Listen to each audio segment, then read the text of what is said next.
All right. Good evening. Please note, due to the current governmental declared emergency, this meeting of the Malwa Board of Education will not be available for members of the public to be physically present. Procedures for members of the public that wish to participate in person, including opportunities to email questions in advance of the meeting, can be found on our website. As an alternative to ensure transparency of board business and meet guidelines by the New Jersey Division of Local Government Services, the board meeting will also be available to the public via Zoom. The webinar ID for this meeting is 850-981-50079, and the required password is 722098. Members of the public may also call into the meeting using the following phone number: 1-786-635-1003. During the public portion of this meeting, members of the public will be given the opportunity to participate verbally with the board. All participants must provide their name and address and are reminded to follow participation rules stipulated in Board Policy 0167. Call to order, and Mr. Bleeker, if I can get a roll call, please.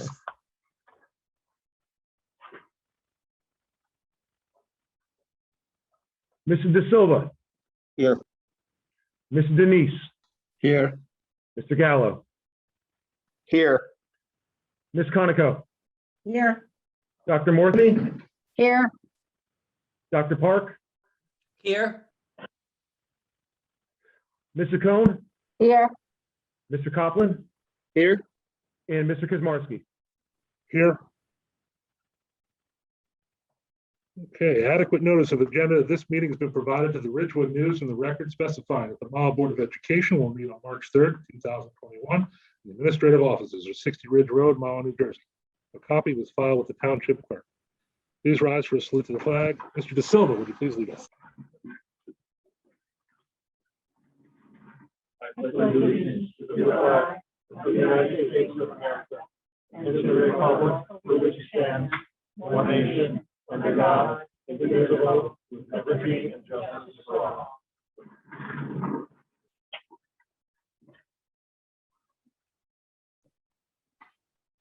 Okay, agenda questions. Please limit your questions at this time to resolutions under new business on this agenda. As a matter of fairness, you're asked to limit your questions to no more than one, and your remarks no longer than 3 minutes. If you are here representing a group, please identify yourself, the group, and your position in the group. If you are here as an individual, please give us your name and address. This section of the public participation will be limited to 15 minutes.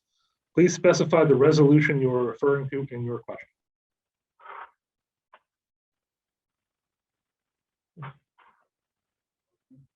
Oh, sorry. Can I have a motion to open to the public? Mr. De Silva and Ms. Conoco. Ready for the question? Mr. Kazmarski, I have received some questions in advance on the BOE Secretary email. They are not for items on the agenda. They are for items at our second public session later on. Nothing is identified in the chat, and I don't see any hands raised by attendees attending remotely for this part of public participation. Okay, with that said, can I get a motion to close the public? Mr. Gallo, Dr. Morphy. All right, Dr. Fitz, do you have a report for us this evening? Yes, I do. Am I on? Can you get unmuted? I think I'm okay now. Thank you very much. Good afternoon to all, and also to the Mahwah community. Okay. Thank you. All right. I want to say to all, I'm still able to report good news about our school, about our children. The children are attending very well. Teachers are providing quality instruction to our kids, whether it's virtual learning or whether it's in-class attendance. We get comments and communications from our community from time to time. We take those communications seriously. It takes us a little time to pause, to reflect, to think on them, and to construct and to develop the most appropriate answer, guided by research, guided by our knowledge and our experience. We heard your request about the school calendar. The school calendar is under review. I believe that we're going to be able to accomplish what you're asking us to do. However, I'm not able to release the specifics of it at this time, but in a very short time, the specifics will be released. But I believe that we're going to be able to satisfy your requests that you've sent to us. Tonight, you're going to hear us talk about phase 2, how it will take place, and what we have been considering under this phase 2 of returning with more kids, all kids, or as many kids as parents would like to send to us to come back into our school. Our planning has been guided by many forces. They've been guided by our experiences that we have encountered from last year up until the present time, from input that we received from numerous sources to help us to ensure that our youngsters will be safe and our staff will be safe. We get conflicting messages from all of these sources, and we have to take time and methodically to work through to find the best route that we should take, or the best recommendation that we can bring to this Board of Education to ask for support in moving and to continue for our school district to go forward. You might ask, what time are we thinking about? We believe that the time is improving for us to really to work rapidly on this project. So we think that sometime in March could be a good time to kick this and to roll this project out. But I'm going to let the executive team talk in greater details about that. We've taken time to try to gather some data from all of our stakeholders. I want to be the first to acknowledge that it's probably not a scientific instrument of gathering data, but it was our effort to reach out across all of the disciplines and across our community to say, help us to think through this project, give us the best input that you can give to us so that we can prepare the best recommendation for our school community. So again, I'd like to thank the staff, and they have worked very hard with us on this initiative, principals, supervisors, teachers, and everyone else. But I'd also like to thank the parents for being so cooperative and filling out the forms and returning the data to us, because it's proven to be very helpful as we work on this initiative. You'll be hearing more about it, and we will continue the conversation with you about phase 2. Thank you. Thank you, Dr. Fitz. Mr. Bleeker, you have a report? Mr. Kazmarski, thank you. I have no reports for this evening. Great. Mr. Fair, do you have a report? Good evening, board members. Yes, I do. My team and I will be presenting regarding the details related to phase 2 and what that looks like in Mahwah. I do want to preface this presentation by just sharing that this is Read Across America Week.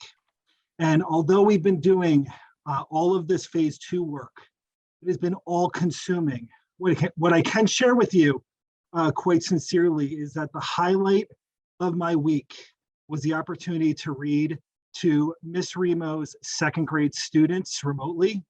They were wonderful. And it, quite frankly, was exactly what I needed right now. So I just want to start with that. A shout out to those 14 students I was able to meet. They were awesome. And they answered pretty high level questions. I mean, they were like high school level questions. So thank you, Ms. Remo and her class. So I'm going to share my screen here.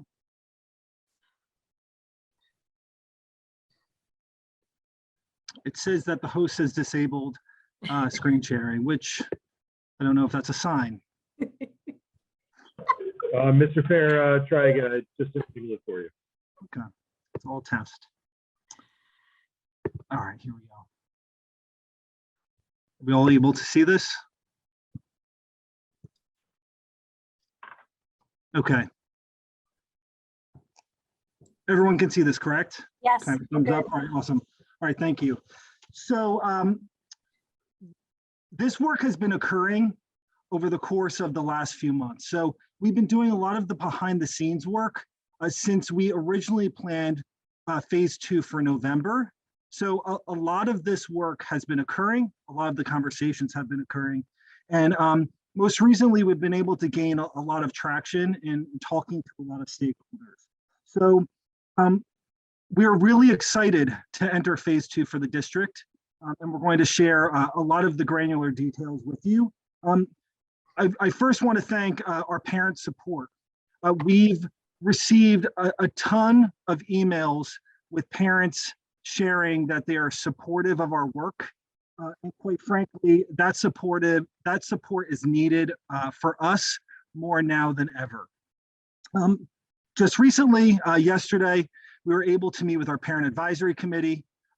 In that committee, there were a variety of parents who shared their perspectives from a fully remote viewpoint, as well as parents who spoke about our on-site learning program. We also were able to hold a town hall for our staff members on Monday. And you know, when we open something like this, it can be fairly unpredictable. What I can share is that the teachers provided some great suggestions. Again, great supportive feedback, and it was really helpful. So this presentation will also be followed by a letter. That letter will be sent out to all of our staff and families tomorrow morning related to all of the details and perhaps even more details than we are presenting to you this evening. All right, so these are the 3 elements, those core elements that we have been using all along in our preparation. We continue to take a close look at in all of our preparation related to what instruction looks like, what that SEL component looks like. Our parents and staff have been really emphasizing the importance of that for our students, along with our staff members, as well as facilities and keeping our facilities safe. So the aims for our work in phase 2.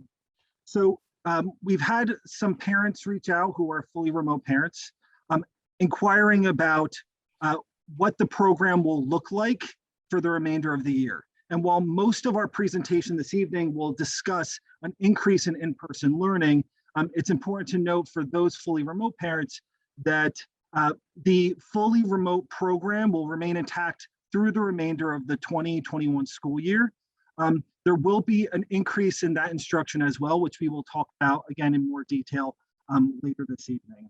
And more surveys, additional seeking of feedback from parents will take place soon as well.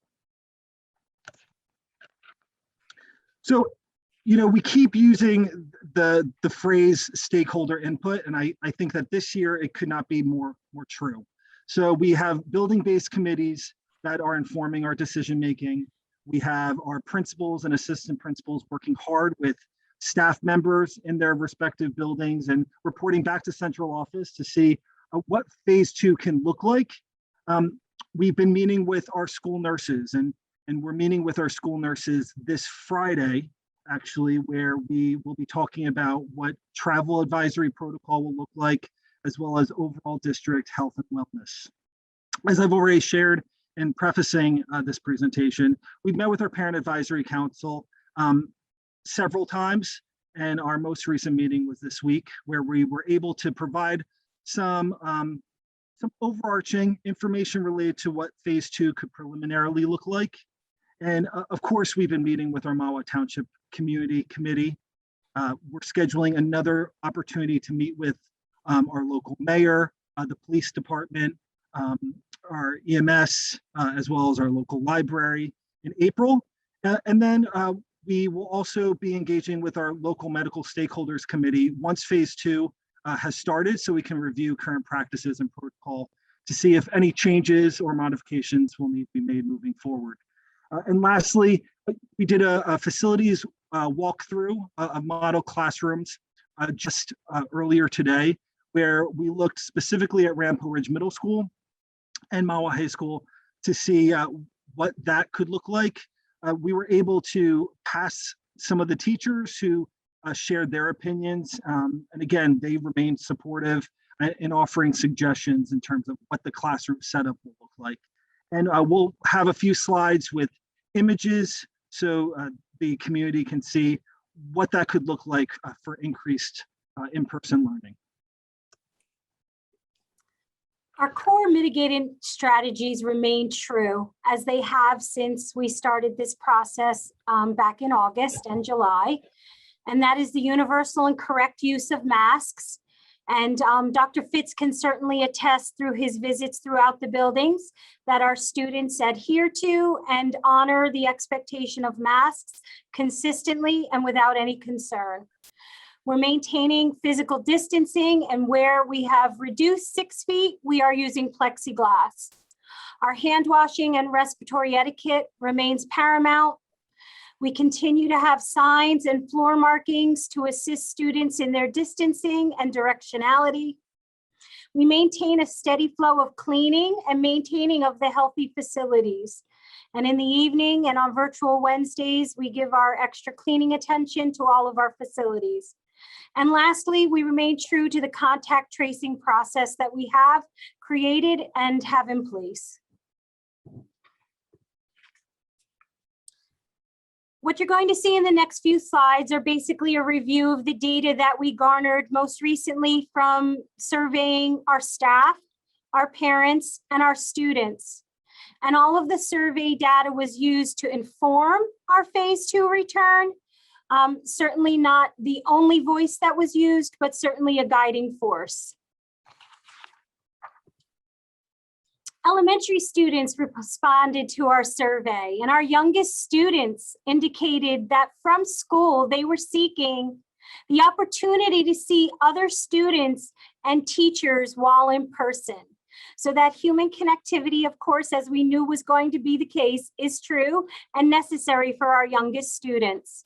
And for our youngest students, it was important that we find a way for them to have an opportunity to eat a snack in school.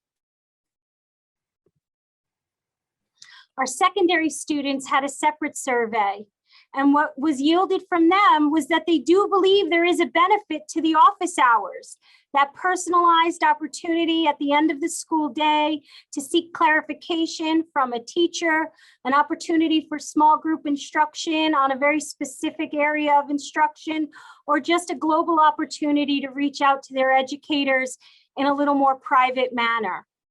And our students articulated that they're willing to have more peers in their classrooms with less spacing, as long as there was some type of barrier in place when we couldn't meet that 6 feet criteria. We surveyed our staff, both elementary and secondary, using separate instruments, but nonetheless, there was some consistent responses from all of the cohort.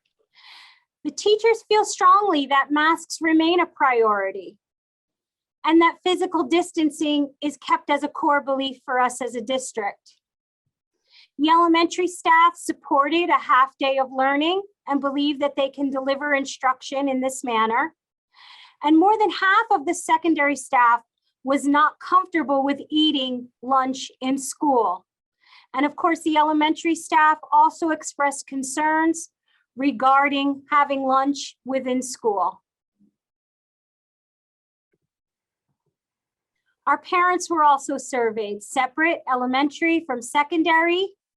And it was clear again that of all the mitigating factors, mask use, physical distancing is important to families. More so even than making sure that we have, hand washing etiquette. On top of all of the mitigating strategies, these were priorities for our families. And what was clear was that 82% of our on-site parents are interested in having increased 4-hour daily instructional experience.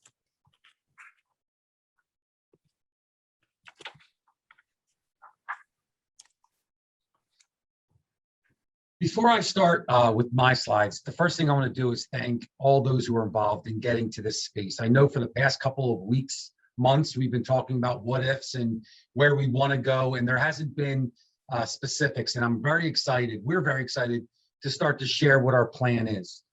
This is a result of a lot of people, inclusive of our building level planning committees. We want to thank the teachers for volunteering their time and their voice and their opinion, and the administrators for leading the charge. Also, we want to thank our surrounding districts. This is something that's really new for everyone, and there's no playbook for something like this. And when we reach out to surrounding superintendents, surrounding director of curriculum and instruction positions all around the state and the county, we lean on each other to see what they're doing, what's working, what's not working, and where they're going. And this plan is connected to all of that information. And I think it's something that's going to make Mahwah proud. So what we were able to do when we looked at all the information and data and what we felt was right for our district right now, we were able to identify 2 different instructional plans. As we all know, the elementary and the secondary models are different, but there are some similarities. So what we were able to accomplish, we are going to be bringing our AM and PM cohorts together, and we are going to increase the instructional time each day. So as we all know, the instructional time right now is around 2 hours and 32 hours and 35 minutes. We're going to increase that each day to 4 hours. So that's an increase of 63% seat time. And what I mean by seat time is how much time do our kids have in front of their teachers and have that live interaction, not with a screen, each and every day. So our adjustment is going to increase that 63% each week. The remote students, I know we talked about this is going to be really hybrid, but the remote schedule is going to mirror this change too. So, and I identify that at the elementary level. Right now, our elementary remote population mirrors our hybrid population schedule, which is 2.5 hours in the AM. That's one cohort, and 2.5 hours in the PM. We are now adjusting that our fully remote students will be getting live instruction for 4 hours a day. Our pre-K program will remain the same. Now, I know a question that's going to come up is, well, when is this going to start? And I say this date, and I say tentatively for a number of reasons, which I'm going to get into later, but we are shooting for March 29th. So we're going to do a to be continued on that. We're going to go to the secondary schedule, and I'm going to go back to that of what are the considerations for March 29th. So if we go to our secondary slide, our secondary slide mirrors the same idea of merging our cohorts. The merging of the cohorts, we're going to go A day and B day are going to come together. The kids are going to be in school every single day. They're going to maintain their current schedule of 4 hours a day and also continue their learning with their teachers in that the virtual office hours. And what this does over a 2-week period, this is 100% increase of seat time. And when I say that over a 2-week period, it all depends on, in the past, were they there for 3 days a week or are they there 2 days a week? So over a 2-week period, it would have been 5 days you're in class. This allows our kids to be in 2 weeks, 10 days, and we're very excited about that. We were able to work with our building level teams and our administrators, and we're able to have this come to fruition on March the 15th. Our building level administrators are going to be sending information out to the families for any additional information that's needed to make this happen.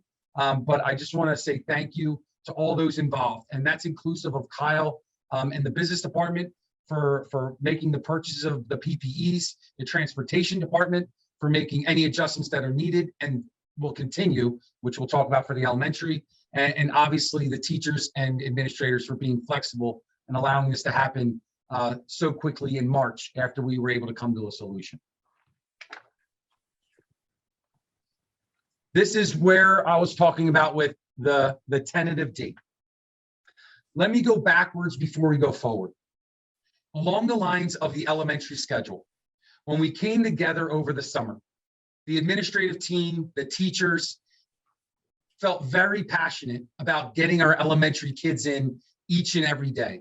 They felt like it was extremely important to have that face time and understand that that continuation each and every day is a priority.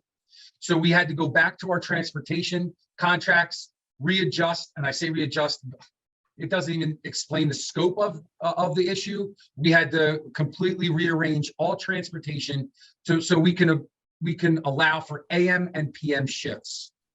With that being said, we knew when we transitioned to another phase, it was going to be a monumental task. Again, the transportation department has been on top of it. Our building level administrators are gathering information on ridership and attendance on the bus. And what we need to do now is, again, reconfigure those bus contracts so they can be running each day at the same time. We have sharing relationships with a number of different towns, as well as sharing relationships with our schools. So when you look at our adjustment, what's going to have to happen is we're going to have buses that are going to be running for dismissal at the same time in different schools. And that poses a challenge. So we need to make sure that we're looking at all the different buses. We're consolidating where we can, because there are a large number of buses that are not filled to the capacity that we set, even with the adjusted number. And we need to do some reconfiguring with that. That has been in the works over the past 2 weeks. We are going to continue to look at that big task, and we're hoping to tackle it to allow us to come back on that March 29th date. I didn't want to make any promises, but that is the date that we're setting out of respect for our families. We promised back in August that we were going to give you guys a heads up, because we know that this shift is going to cause an issue with our families with childcare and other different scheduling issues. So we wanted to put this on the radar of our elementary population to say, please start to prepare for a change come March 29th. Another big shift is that we don't have the secondary, thank goodness, but at the elementary we do have. We're going from 2.5 hours of live seat time to 4 hours. Now that's an exciting opportunity, but it's also a significant challenge of rearranging schedules. And it's not as simple as saying, well, we're going to go from 2.5 hours to 4 hours, because there's a lot of moving parts and shared staff and different things that we need to do to make sure that everything is locked in to support our K-5 population. That work is happening. That's what our planning team at the school level is doing, and we can't thank them enough. Their ideas, their suggestions, and different strategies are going to allow us to get to where we need to be. We're looking at how schedules are going to fit, specials are going to fit into this schedule. You know, right now, specials are fully remote. In this new model, there could be a hybrid experience of in-school special and out-of-school special. These are all the moving parts. Also, this provides a great opportunity of the kids being able to be exposed to science and social studies in school. There's also a different, we have to rearrange our related services and all things in between. I'm not trying to completely bombard you with all these different things. I just wanted to paint a picture of the adjustment of the schedule and what really goes into a shift from 2.5 hours to 4 hours with the kids in front of us. We're excited about it. We want to make this right, though. Along the lines of snack, we said this in reentry, and we're going to say it again. It's surprising how much time is being put into snack, but we understand now for sure how important it is. So we know that bringing our little guys back from for a 4-hour day, we need to get creative with what that looks like. Dennis was talking about the feedback from the different stakeholders. When we met with the MEA, when we met with the parent advisory council, when we met with the teachers for open office hours, they were giving us suggestions about having snack outside and using different places in the building. So it's not just they're having snack in their classroom. So these are all considerations, and we're excited about where we're going with it. Last but not least is virtual Wednesdays. We will be continuing virtual Wednesdays for the month of March. Anything outside of that, our primary focus was getting phase 2 in place. Now we're excited that we're in that position of putting this forward. We will have conversations with our building level teams and our staff on what works with virtual Wednesdays. And if any adjustments are made, we'll make sure that we articulate that. But right now, these virtual Wednesdays have been extremely valuable for our administrators and our staff to learn and grow and execute our programs to the highest level. So we have definitely taken advantage of those virtual Wednesdays. Well, indulge me for a moment to just acknowledge our school nurses. I don't think they ever thought they would be called to duty in such a way during a school year. And they have certainly risen to the occasion and are willing and eager to meet every challenge that central office puts in front of them with kindness, courtesy, and their medical intellect in the forefront. And right now, the nurses are working with me and the central office administrators, and we're reviewing our existing arrival attestation protocols, because now we are faced with combined groups having to enter the building simultaneously, and we need to be able to monitor that all attestation forms are completed prior to a student entering the building, and that all students are entering the building well. In addition to that, the nurses are continuing to analyze the district data that is before us right now for this week and last week prior, as well as maintaining all mandates that are set forth by the Department of Ed regarding all generalized health and wellness monitoring that we're expected to do throughout the course of a school year. Heights and weights, blood pressures, all sorts of interventions that are medically our obligation as well as a district. So our nurses are working diligently to make sure that those first days for our new phase 2 will be as successful as phase 1 was.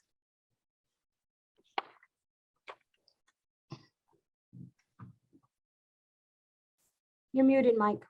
We felt like it was important to show everyone what the next phase looks like along the lines of setting classrooms up. As we have talked about with all the different people that are involved in planning, this is a piece that we've been hyper-focused on. How do we set up a classroom that aligns to our expectations of health and safety, and making sure that we're putting out a good product that's safe for all? We did a number of facility tours. Most recently today, we've walked around with teachers, we walked around with administrators, and during that time, Dennis, if you want to go to the next slide, there are a number of different variations of classrooms in our district. Obviously, in a pre-K-12 environment, the setups are diverse, to say the least. That diversity goes from circle tables to desks to all things in between. How many kids we have and all the different areas and opportunities they have to learn. Unfortunately, one of the major negatives of COVID on education is that really taking a lot of those things out of a classroom to provide space to get kids in. And it's very sad to see. Now, I have to commend the teachers. They've done an awesome job with making their classrooms as welcoming as possible, really trying to maintain the very essence of what they're all about. But adjustments have to be made. And in this next phase, same thing holds true. So this is an example of a kindergarten class at Lenape Meadows. What this is going to look like is we're going to spread our kids out. Gone is the day of the rug and that area to assemble. It's going to be taken up by desks. I'm hoping they can be creative in other spaces, but this is our reality right now. Within those desks, those circle desks, they're going to be either a single plexiglass barrier to separate the students, depending on how many kids, or a four-way plexiglass barrier to separate the students. And as you can see, the tables are separated. This is another elementary model. This is an example. I believe this is up in the third grade wing. This is an example of what it would look like. The Lenape rooms have a lot of space, so this is scaled to that area.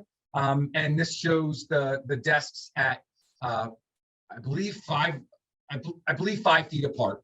And here's what I want to talk about with the 5 feet apart. We purchased three-way plexiglass, or three-sided plexiglass, that on each desk will be sitting on the desk, be affixed to the desk. And that's going to be installed in every classroom that we cannot maintain 6 feet. This is just a picture. A shout out to Miss Michelli with her frogs. This is her classroom. You can't miss it. And we were in there the other day. And what we were doing is, as you can see, it's welcoming, it's vibrant. There's different meeting areas in the classroom. There might need to be an adjustment of her teaching space. It might not be able to stay in the back there. We might have to move her desk to the corner to make space. If we don't have to, that's even better. But there are options of moving desks around, reconfiguring spaces to make sure that we're able to maintain that distance in each and every class. This is a secondary model. Again, in secondary buildings, we were at Ramapo Ridge. There's 3 or 4 different variations of those rooms. So we're showing you a model. We're showing you what this looks like. This allows for a couple different things, and I appreciate Mr. Corey and Mr. Pascal for showing the diagrams the way they do. If you notice, you see the TD, which is teacher's desk. This shows a classroom that's a co-teaching classroom, so there's 2 desks there. What we tried to, well, what we're ensuring happens is that there's 6 feet from the board to the front row. There's also 6 feet from the desk of the teacher to the students to give everybody that learning space that they need. Also, even though I'm completely against rows in a traditional setting, and it flies in the face of collaboration and everything that we're all about, this is the time that we're in right now, and this is what we have to do to make sure that we get bodies in seats and doing it the right way. So this is an example of what a classroom would look like at the secondary level. Again, we feel like the pictures are able to showcase what that experience is going to look like for our children. So we wanted to make sure that we shared pictures with all of you.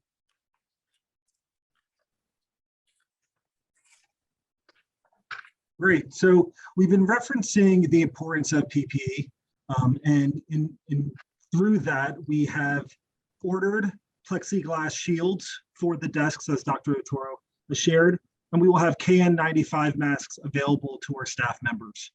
It's something that we believe is important with increased bodies in the building to provide that option for our staff. And this is what the desk shields will look like, except they will be fixed to the top of the desk. So we reviewed a variety of options, and we wanted to select a plexiglass shield that allowed for 100% viewing for the student. We knew that there were some options that actually framed, which might decrease the view for a student. So we wanted to share what these look like that have already been ordered.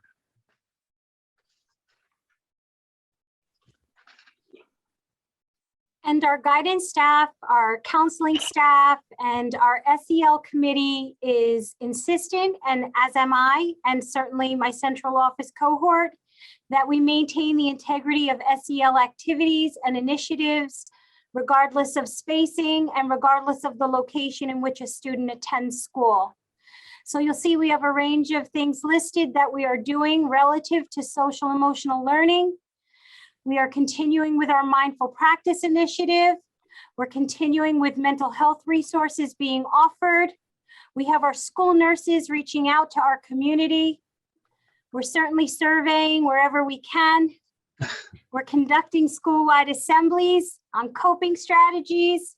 We've had parent academies that will tune in, and we have one coming up soon. Dr. Totoro recently released information on that. And we also have our school counselors checking in with students in a variety of manners. Additionally, we are firmly committed, and I am insistent that we find ways when the weather allows for us to regroup all of our students, whether they're in school or not, to have an opportunity to come back to campus and have some social emotional time together. Mr. Pascal and the senior class advisors are interested in finding ways for our oldest students who will be leaving our community to congregate in some safe manner. And we've been busy working on what a senior prom can look like, and all of the activities and rites of passages in all of the elementary buildings and secondary buildings that we can do safely, we are committed to executing this year.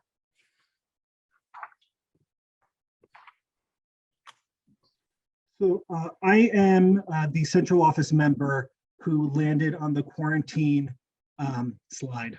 So Rock, paper, scissors, Mr. Fair, rock, paper, scissors. Yeah, so we spent a lot of time in making considerations related to quarantine.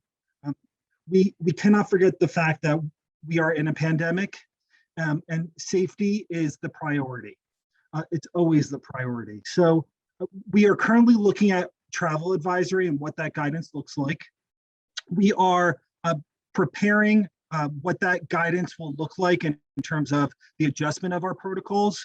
We'll be releasing that information on Friday, and that shift in the travel advisory will go into effect on Monday, March 8th. There will also be information in that guidance related to what it will look like after spring break. The district maintenance of the 14 days related to those identified as close contacts is really important to us, simply because it really is a safety measure. And we recognize that this conscientious approach is important for all staff and students, especially because we'll have increased student bodies in the buildings, which will, again, probably increase the contact tracing process. But also the information related to the virus is ongoing.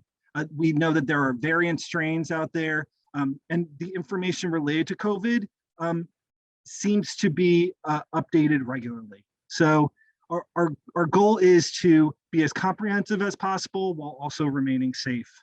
Lastly, we know that there is guidance related to those who are fully vaccinated or previously diagnosed with COVID-19. That will be part of our notification that goes out later this week.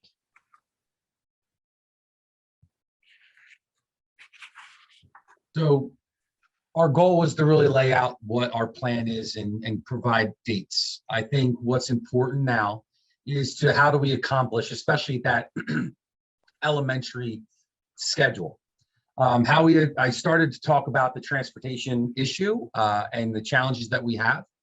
I think right now, engaging all the K-5 families and asking them a very simple question, a one question survey. I know everyone's surveyed out, but this is a very valuable one for all of us. I spoke about the ridership of each bus, and I spoke about us having to adjust all the routes. What I didn't share is that when we looked at the audit of the bus and how this change would impact us, we are short 11 buses. 11 buses cannot accommodate us for the new time. So we have to find a way to accomplish this down 11. And I feel like we need to do this intelligently. We need to do this strategically. And the way that we do this is ask the families, are you going to be utilizing the bus from now until the end of the year? A large number of families have elected to drive, and I completely understand and respect that decision. But understand at the elementary level, all children are afforded the right to ride the bus. So we want to make sure that we're making the decisions with actual numbers. So before the end of this week, all elementary parents will be getting a survey to say, will you be taking advantage of the bus from now to the end of the year? That will give us specifics. Then we can start to merge buses where we see fit, and then the transportation department and all the contractors can get to work on rerouting different buses. We want to make sure when we're rerouting the buses, we don't have kids on buses for long periods of time. You know, that's a priority for us. And obviously we want to make sure that we're getting the right number of students on a bus. The full remote survey will be sent out sometime next week. Now that we've shared what this phase 2 plan is for our hybrid students, now the fully remote families can make a decision on, do I want to be a part of a hybrid experience now? So we wanted to make sure that there's clarity there, and now we can start to gather actual numbers. There's already been questions of, can I come back sooner? What I can tell you is we're going to make sure that we get this right, and we're comfortable and confident with our hybrid students first, and then we will start looking to welcome other students back in the process. We cannot start to bring more kids back just yet. We want to make sure we're planning right now with our hybrid numbers. So once we have that in place, then we'll start to look outside. We will continue to have our stakeholder meetings. As Dennis said, they've been extremely valuable in the process. We felt in August, there was a piece of our reentry that we were extremely proud of and felt like it was extremely valuable. And that was the principals opening up office hours to the parents. That will be coming in the near future once we have everything solidified for phase 2, because they're working around the clock to get their schools ready. We think it's important to have the families, if they need any questions answered, to have that face of the school be there to answer the questions as well. Also, we know that there's a lot of information that we shared today. Memorializing it in an FAQ and posting it on our website. If you haven't seen our website, please go there. There's a ton of information on all aspects of reentry. And again, if you have any questions, please contact your building principal along with specific building questions. What we also felt was valuable in this process for communication is the Mahwah reentry email. That is now activated again. If you have any questions for this phase, because obviously we opened it up for phase one, please feel free to email any questions or concerns. We're going to be gathering those responses and we will be getting back to you in a couple of days. Please, if we don't get back to you in 24 hours, please don't take offense to it. We are hard at work trying to make sure that we hit the dates that we just presented on this presentation. Thank you, Mike. So Dr. Arturo just referenced our reentry website. So all of the information related to our reentry and phase two is listed on this website along with our COVID-19 dashboard. As there is a COVID case, the COVID-19 dashboard is updated regularly. So what's great is the dashboard indicates that there has been no on-site transmission, which shows that we are doing something right, and we are really proud of that. You know, our last pieces, and you know, we have really communicated this in all of our letters, is it's important for us to remain vigilant, all of us to do our part. I know it sounds hokey, but it's the truth. We are in this together. And essentially the pandemic is not over, but we are optimistic about our progress, and we're really excited for phase two here in Malwa. So Dr. Arturo referenced the principals, and the principals have been hard at work alongside us. So what we asked them to do is share some messages with the community, because I know that all of the information related to phase two has been delivered primarily by our central office staff, that we felt it was really important for the faces of the building to share their messages as well. So here's a short video.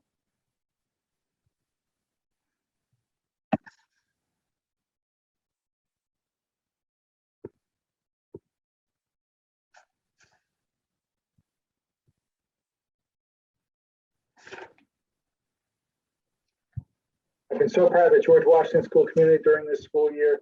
Our students, staff, and parents have worked really hard to make an extremely challenging situation very successful. I'm confident that we approach phase two with the same optimism, resilience, enthusiasm, and maintain our attention to health and safety. The springtime will bring many successes for all of our schools. Good evening, Betsy Ross families and families across Malwa District. We are really excited here at Betsy Ross to start our phase two planning and reentry.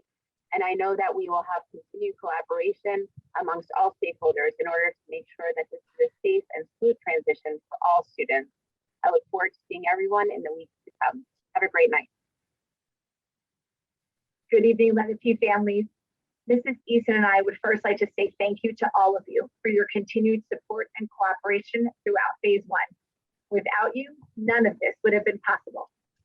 Phase two for us will continue with all safety protocols being in place, increased instructional time, and now the incorporation of science and social studies instruction into our school day, and a continued emphasis on mindfulness. But most importantly, bringing our cohorts together. So now your children will be able to see their friends, and we can see all of our students together. Of course, masks will continue to be worn throughout our school day, but we are so excited to have everybody back together. Thank you again, families. Hi, JK family. This is Dr. B. I'd like to start out by saying thank you for the support and feedback as we work to welcome all of our students back to school at the same time. We know there are a number of questions regarding our phase two reopening, but just please know that the health and safety of our staff and students is of the utmost importance to us as we work to plan for that big day. It makes me so excited to think of the hallways filled with kids, smiling faces, under the mask, of course, but students just seeing their friends again, something I can't wait to be a part of. It's what school's supposed to be. So let's keep working together to ensure that strong home to school connection. And we can't wait to celebrate us all coming back together soon. Take care. Bye now. It might sound silly, but it will be an awesome moment when at dismissal, we say to a student, see you tomorrow, rather than see you 2 or 3 days from now. Plainly stated, the increased number of students in person every day at the Ridge will make the Ridge look, feel, and sound a little bit more like the Ridge. We won't be completely back in phase two, but we will be closer to where we want and need to be. Good evening, Thunderbirds. We are excited to welcome more students back to the building. The increase in population at the high school size right now is about 213 students per day, Pride and Spirit cohort. Coming every day, our population will go up approximately 200 students. Our class sizes, which are very small now, will probably be around 10 to 16. We will follow the same half-day schedule as we are following. However, our rotation days will change. We will go back to the pre-pandemic system of day 1, 2, 3, and 4. Thank you, and we look forward to seeing you back in the building.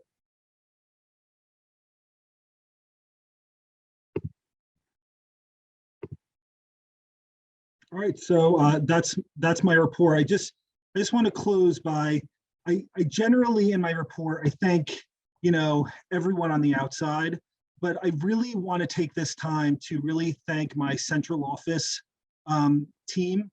I think that this has been so incredibly tough for all of us. And I think the reason we've been so successful is because the brains that work here and the hearts that work here. So I thank Kyle, I thank Mike, I thank Lisa, I thank Dr. Fitz. We are doing incredible work, and I wanted to thank them as well. I'm done.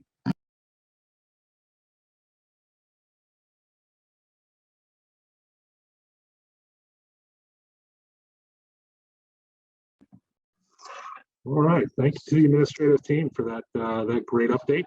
I'm looking forward to phase 2, getting our students back into the classrooms more. Thank you to all our building principals and teachers as well. We're really going to make this work. Very excited. Along those lines, we have an update with regards to the Board of Education meetings going forward. Kind of an interpretation of the Open Public Meetings Act and Zoom, as well as looking forward to, following suit and leading as well with regards to being back in school more and in person more. Going forward, starting with our next meeting on 3/17, we will be back in person for live Board of Ed meetings. We will not be individually on Zoom. Due to space requirements and social distancing requirements, we obviously can't meet here. So we'll be meeting at the high school auditorium, where I was once a stage manager. So I look forward to getting back onto the stage, but also I look forward to being back together with the public. Obviously it has a big enough space that the public can come join us and ask questions there. We're looking into ways to live stream the meeting for people at home, as well as continue to tape them and have them available, if not the day after, a couple days, 48 hours after the meeting for transparency purposes. So that will begin in our next meeting, 3/17 at the high school. In other news, we have just a quick update on the superintendent search.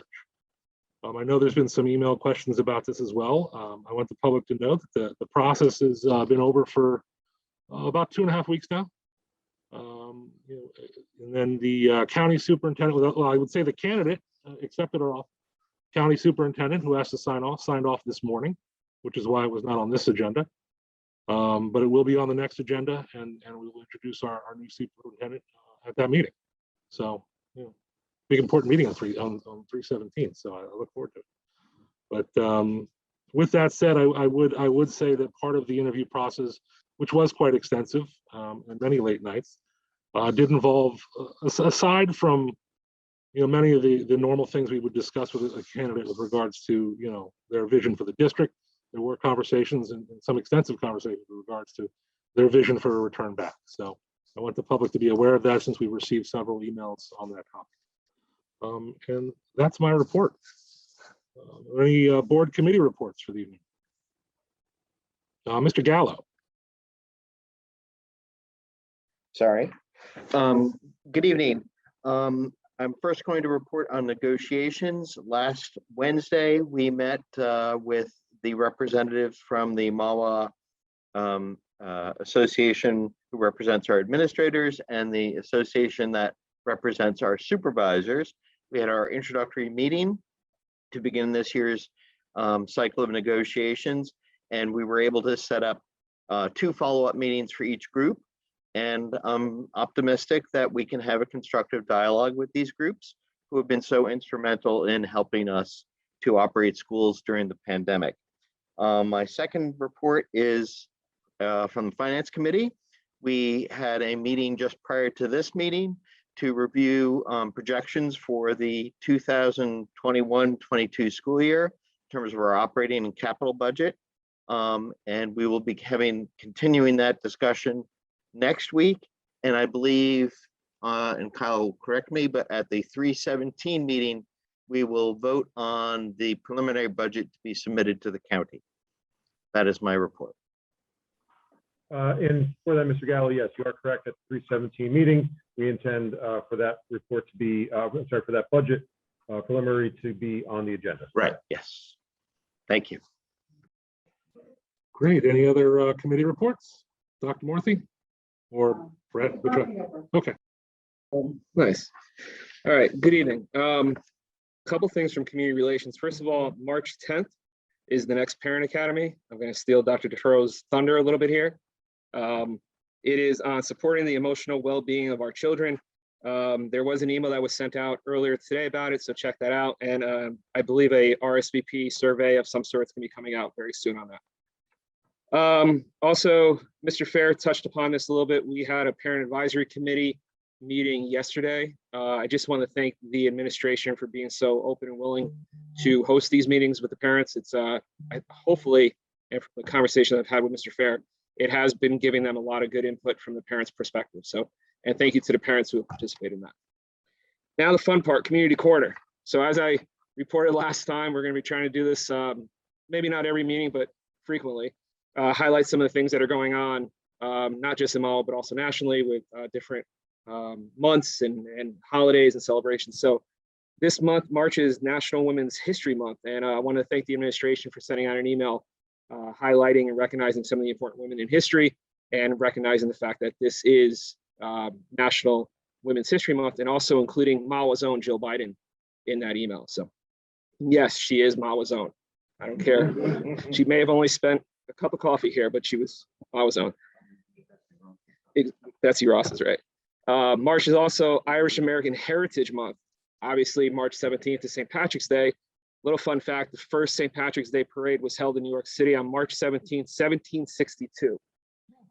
It featured Irish soldiers serving in the British military, protecting the colonies during the French and Indian War. So I found it kind of interesting. This Friday, March 5th, is National Employee Appreciation Day. So for all you bosses out there, appreciate your employees. But I also want to take this opportunity to thank all of our district staff for everything you do for our kids. It's very much appreciated and does not go unnoticed. So thank you. Now in Malwa news, a couple things in Malwa. Spring sports, youth sports registration open today. Go to tmysb.org and register your kids. It's only open for a couple weeks. And last but not least, big day in Malwa this weekend, Girl Scout Cookie Delivery Day is this weekend. So find your favorite Girl Scout. If you order any cookies, they should have them this weekend. So shout out to Margie Murphy for all the work she does on that. That's all I got. Great. Anyone else? Dr. Yes. Morthy? All right. So on behalf of instruction and curriculum, I really just, want to take a moment to thank the team, Dr. Fitz, Dr. DeTuro, Mr. Fair, Ms. Rizzo, Mr. Bleeker, the transportation department, and everyone who has been instrumental in this thoughtful and comprehensive phase 2 restart and recovery plan.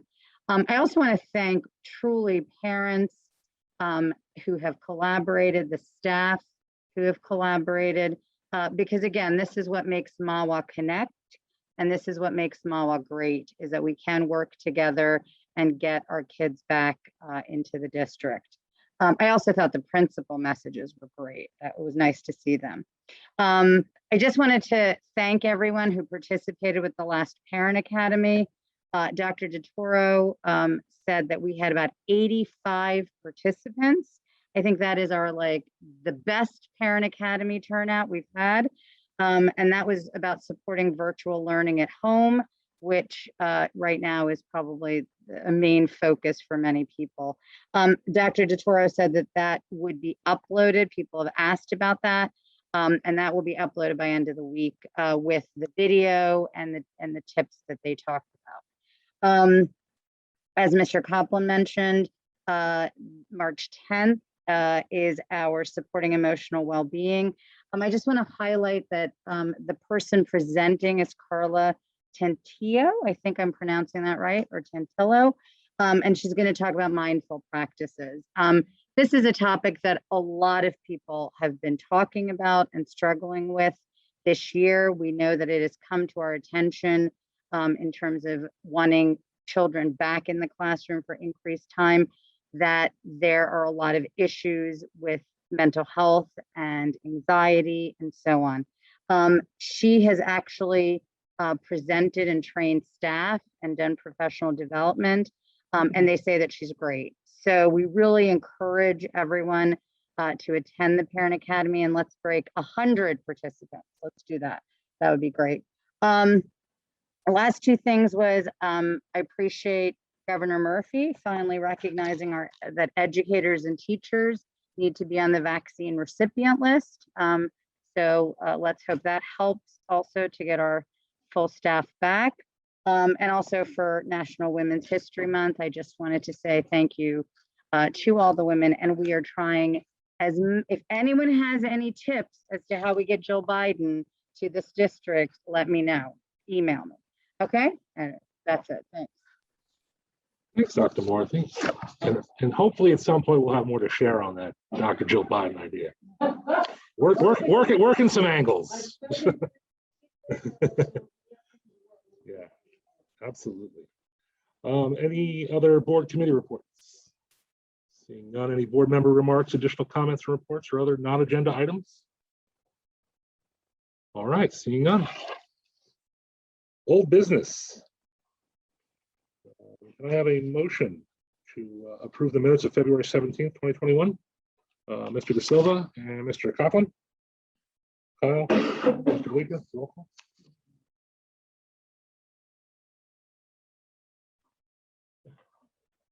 Mr. De Silva, Yes.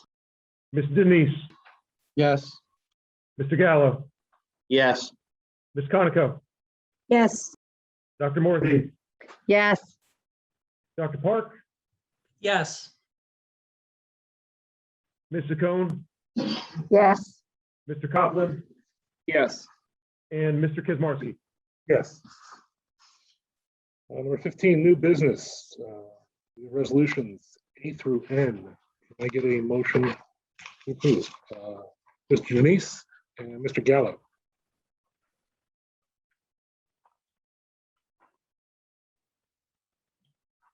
Roll call, please. Mr. De Silva, Yes. Mr. Denise, Yes. Mr. Gallo, Yes, except on, I'm not sure whether it's 15A or 15B. I will be abstaining on check 101808 and 101910. thank you. Ms. Conoco, Yes. Dr. Morthy, Yes. Dr. Park,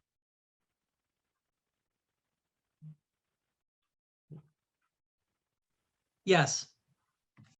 thank you, Dr. Park. Ms. Saccone, Yes.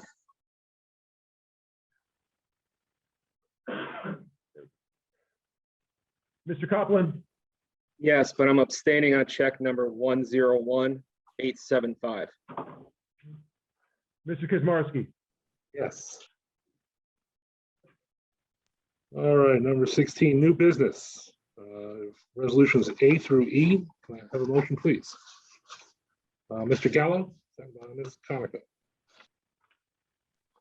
Roll call. Mr. Leaka.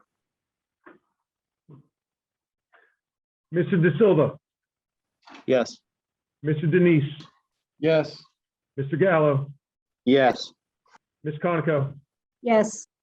Dr. Morthy, Yes. Dr. Park, Yes. Ms. Saccone, Yes. Mr. Copland, Yes. and Mr. Kazmarski. Yes. All right, public questions or comment. Note this section of the public participation is limited to 15 minutes or longer. Can I get a motion to open the meeting to the public? Dr. Morthy, seconded by Mr. Cohen.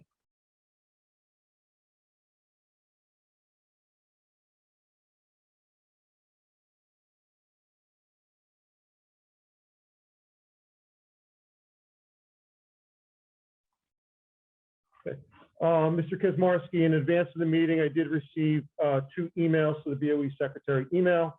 I will read those into the record first, and any colleagues who may want to respond are welcome to, or board members to respond as well. The first one is from Ms. Allison Theodoro. She has submitted several questions on behalf of residents. I'll read those into the record individually. The first one comes from Melanie Sue. My son attends Rampo Ridge Spear cohort and says he is the only person on the bus. In the afternoon, there were only 2 other students on the bus. Is this happening on other bus routes? Next question from Marianne Belfiore. Well, do you want us When to are answer? we getting rid of virtual Wednesdays, and when are we getting our kids back to school? 99% of other schools have been going back full-time or extended. When are we getting a new superintendent, a permanent one who will put kids first? Why are virtual days due to schools closing not a full day? That really make no sense. Have any of you on the board actually watched a student do virtual school in Malwa? It's a joke. My kids are not getting a proper education. I really love that we pay all the gym teachers to make our kids watch videos most days that have nothing to do with gym or to roll a ball to a computer. We don't need that. It makes no sense. Let's get the schools open and do away with gym. Let's do 5 days a week from half day to 1:15, no gym. Continue to do all of the specials. 2:15 to the end of the day, that's what Compton Lakes is doing. How is, they have to go 5 days, half days. How is the town doing this, but Mahwah can't? From Christine Mariante, please describe in detail the PD that happens on all remote Wednesdays, how it differs from the schedule of PD pre-pandemic, and offer solutions that allow PD to take place at other times so these days can be given back to the students. Kyle, can I interrupt? Oh, Well, I just think it would be better if we could just answer them one by one. Is that okay? no objection. Okay, all right, thank you. So let me just, those were 2 questions or 2 comments that you listed. So the first, I believe Dr. DeToro touched upon this in his part of the presentation. Yes, there are some bus routes that are lean and others have larger ridership. So in a review of our programs for phase 2, there is currently work being done to consolidate certain routes. So that is a great solution that we're currently looking into. The second question / comment, we also shared that virtual Wednesdays are remaining through the month of March. This is a portion of our program that is currently under review. This particular parent listed 99% of other schools are currently either full-time or partially open.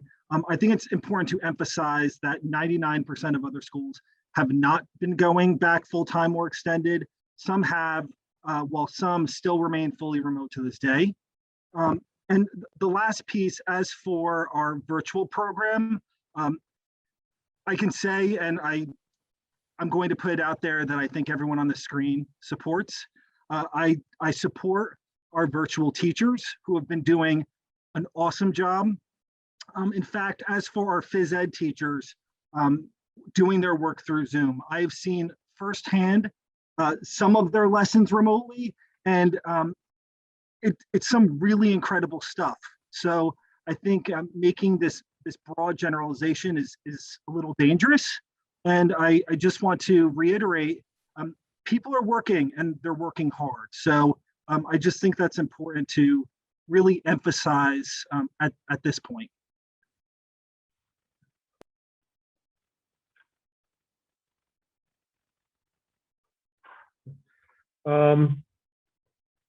Next question from Christine Moranti as well. You have said many aspects of returning to in-person school guidelines come from federal and state. What do you wish changed by those entities in order to facilitate Malwa's return to full-time in-person school? Additionally, please provide details and contacts as to how and with whom parents can help lobby for these changes. The more specific you can be, the better. We're mobilized and ready to continue advocating for our children's education. Put us to work to help you and the kids. Again, that was Christine Moranti. Before that question's answered, we skipped one question, and I'll just remind everyone what the question was. The question that was asked prior to that had to do with virtual Wednesdays and being specific and detailed on the PD that happens, and how is that different than the schedule pre-pandemic, from Ms. Moranti. And thank you for asking that question. I know that we talk about virtual Wednesdays all the time, and oftentimes it's discussed in passing.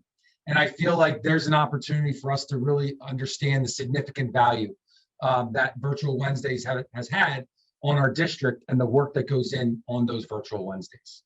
As we said before, and I'm not going to make this too long, but I think detail is needed. As we said before, we transitioned from something that we were very comfortable in, we worked extremely hard in, and that was school prior to the pandemic. Then the pandemic hit, and we had to scramble and make it the best that we possibly could from March until June. Then we had to scramble again, and we had to come in September to make sure that we were providing high quality education. But the high quality education does not look like it did prior to the pandemic. There are so many different programs and different strategies that are being used now that we never used before.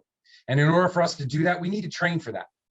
In order for us to understand where our kids are and have articulation meetings where teachers are coming together and talking about planning, looking at their scope and sequence and saying, this was the pace I was on last year, this is different this year. How do we accommodate for that? And how do we make sure that we're putting out the best education? That takes time.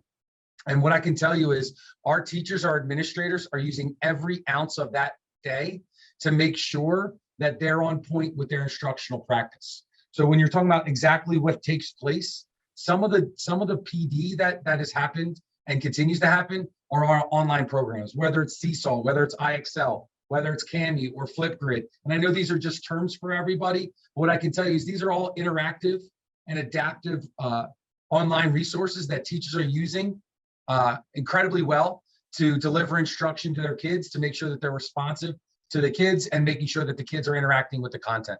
Another piece of a virtual Wednesday that we utilize is we've been administering a number of assessments throughout this year to really understand where are our kids at and where do we want them to be. It's not just about giving the assessment. It's not just about grading the assessment. It's what do we do with that information?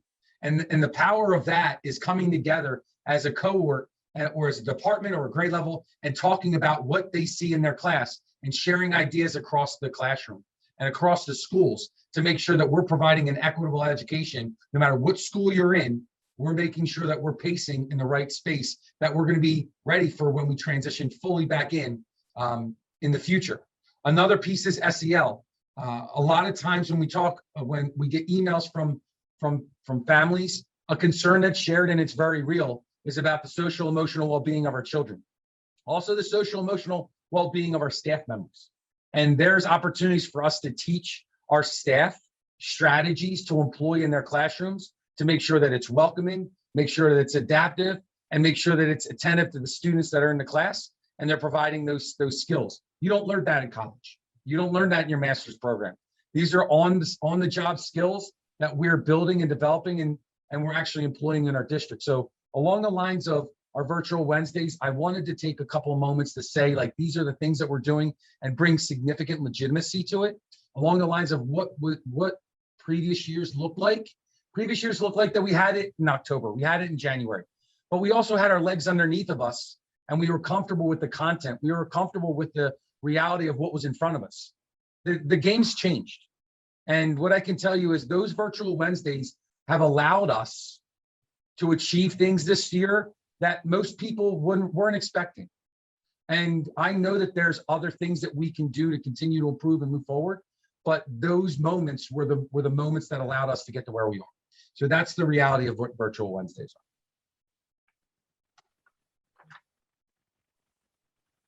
Thank you, Dr. DeToro. Continuing with questions that were submitted by Ms. Theodoro. This is from Christine Moranti. I realize we haven't entered or even completed planning for a phase 2, looking ahead to phase 3 so we can be ready with options already thought out, purchasing and logistical needs outlined, staffing models set and ready to implement. What is being done now to look ahead on a continuum of returning to school in person full time? We can be ready to move quickly and respond as the time needs if we have an evolving plan and don't stop in between phases. If you haven't stopped, more communications to parents is needed. Christine Morant. I can respond to that, Kyle. So as we are working on phase 2, we are certainly looking at what phase 3 could look like. So with opportunities during phase 2 to test out opportunities for what phase 3 could look like. So we will continue with our communication. I feel like we have been very transparent with the community, and we have phase 2 communication, again, more detailed going out tomorrow. And Kyle, I think you skipped a question related to school guidelines. Okay. I'll read that in for the record and we'll respond accordingly. Did I read that one? I think it was read, but it wasn't responded to. Okay. Let me just respond. Mrs. Morante asked about what kind of what guidance we should be looking for from the federal and the state.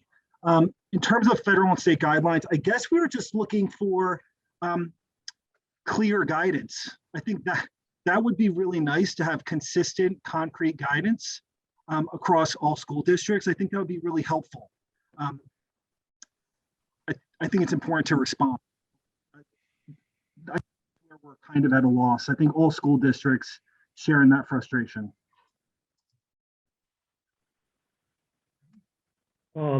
Next question from Michelle Salzman. If K-5 is extended, will specials be at home or in school? How about science and social studies?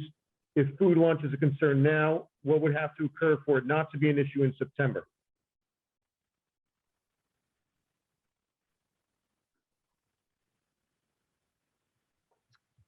That's me. So along the lines of will specials be at home or at school, we spoke about it very briefly during the presentation, and along the lines of what subjects were being included. With the increase from 2.5 hours to 4 hours, it's going to provide opportunities to increase time for math, for reading, for writing. It's also going to provide in-school time for science and social studies. And along the lines of food, what would have to occur? Along the lines of food in school, it's something that we're at a place that we feel bringing all the students back is a major first step in the transition process to have a full schedule going. But along the lines of pulling down masks, I know that there were a lot of questions, and let me kind of get ahead of this. I know there are questions about the survey and how the survey asked 3 questions on the front end of the survey after the demographic questions and saying, really prioritize the mitigating measures. That caused a lot of questions from not only our staff, but our parents too. And they said, you know, why do I have to choose which one I think is most important? They're all important. And why would you want to take any away? We didn't intend for it to be that way, but I do understand why people feel that way and why they read it that way. The reason why we wrote it is because there are different variations and adjustments depending on the answers. So if mask, the wearing of the mask is a priority, then that's something that the minute that the mask comes down, there's a concern that people have. Along the lines of social distancing, if a social distancing is a priority, if an adjustment is made, then what mitigating measure is put in place? As of right now, there are not a lot of schools that are providing lunch. So the standard that is set is limited. What we feel is important is for us to get the kids in and set the standard there with more bodies in the room, and then incrementally get to the lunch phase. Now, I want to be very clear. That is our ultimate goal. So I do understand that. And what we are going to be doing once we get the kids into school, we'll be taking field trips to the other schools that are doing lunch and seeing what they have in place, and also engaging all the different health medical professionals that we continually do to make sure that all the modifications that we have to put in place are in place prior to that next stage. But as of right now, we're not comfortable with embedding lunch into our phase 2 program.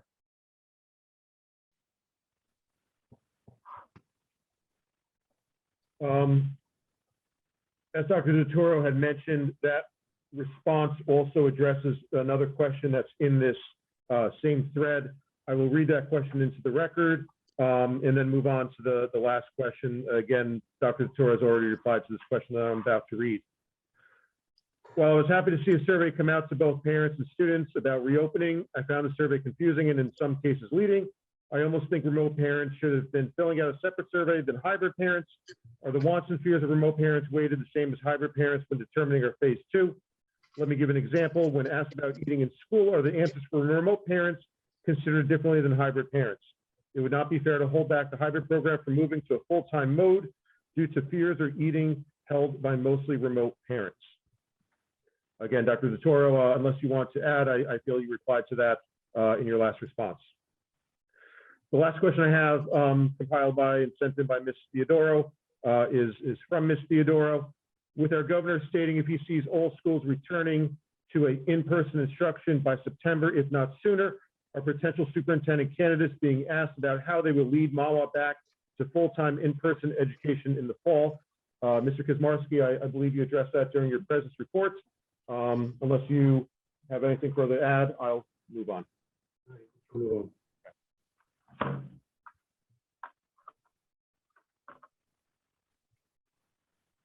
The other communication that I received through the DOE secretary email address is from Mr. Theodoro.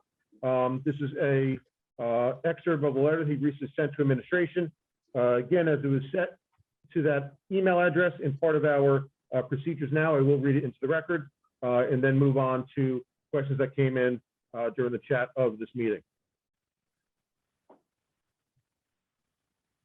Dear Dr. Fitz, Dr. Fair, members of the Board of Administration, Board of Education, thank you for your continued dialogue with the community as a whole and your tireless efforts to educate our children.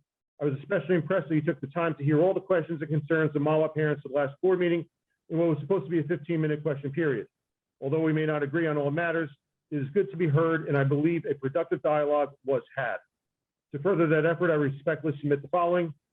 While administration is forming committees and taking surveys where children are suffering, higher rates of mental illness, increased suicide risk, and lack of appropriate social and emotional development is plaguing our children. The time to fully open our schools is not some far off hoped upon date. It is now. I'm keenly aware that logistically this may not be immediately possible as arrangements need to be made, but 2+ months is entirely too long. As I stated, our children are suffering. At the last Board of Education meeting, several issues were brought up as obstacles to full reopening, elimination of virtual Wednesdays, and full adherence to appropriate CDC guidelines on quarantine. I would like to address these. Firstly, the entire premise that school reopenings can be done safely only now that COVID transmission has fallen is a false one. There is now mountains of evidence referenced by the CDC and the lack of in-school transmission, even during times of high community spread, with extremely limited in-school transmission. Of 0 student-to-teacher transmission, even during times of a 7 to 40% COVID positivity rate. Administration even references with the acknowledgement that of the 54 documented COVID positive cases in school, 0 were traced to in-school transmission. A deeper dive into the research gives us answers to why this is. Simply put, children transmit COVID asymptomatic carriers. Simply put, children transmit COVID significantly less than adults. Furthermore, the science has evolved to show that, like most other diseases, asymptomatic carriers transmit COVID significantly less than symptomatic carriers. This research is referenced in the CDC study on school reopenings. Mahwah does an excellent job of keeping those that are sick, even with slight symptoms, out of school.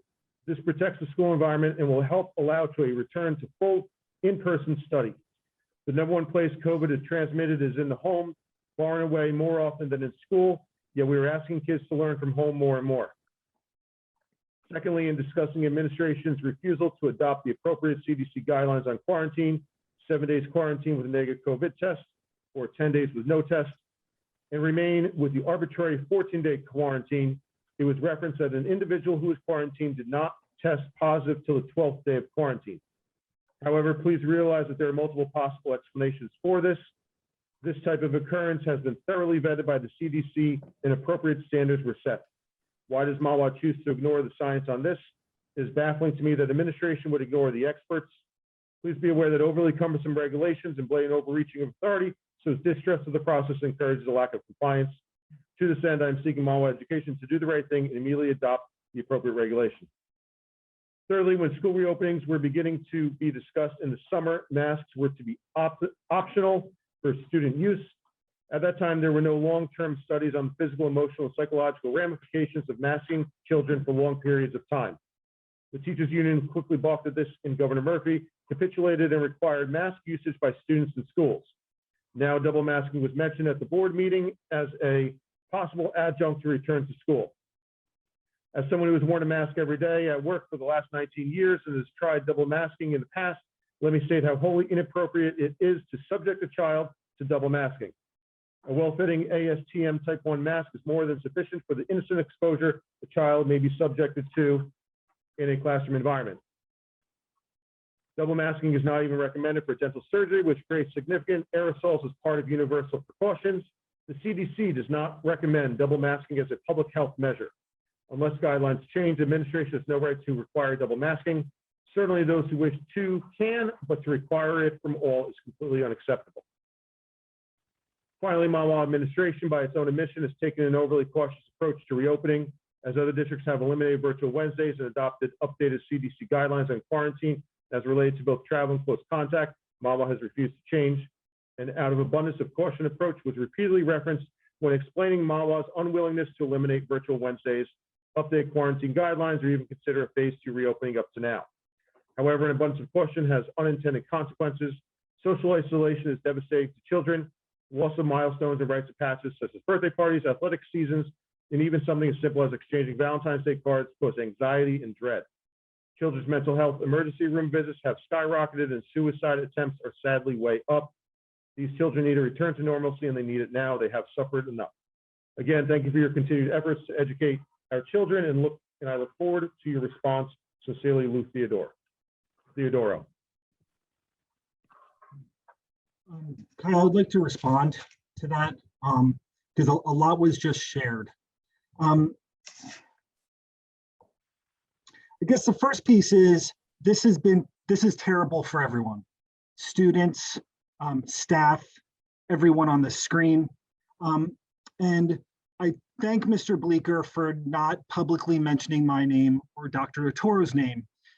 But since my name was directly listed as being overly cautious in the statement that was submitted, Dr. Theodoro, I find it important to respond directly. So in the anecdotal information we shared at that last meeting with the student who tested positive towards the end of his or her quarantine period, you're right. There are multiple possible explanations for this. And there is a bit of unpredictability here, which I think everyone can agree about. And it is because of that unpredictability that it behooves us to be cautious with those who have been identified as close contacts, which is why we are going to continue to do so. You also share that we've ignored the experts, and we have not.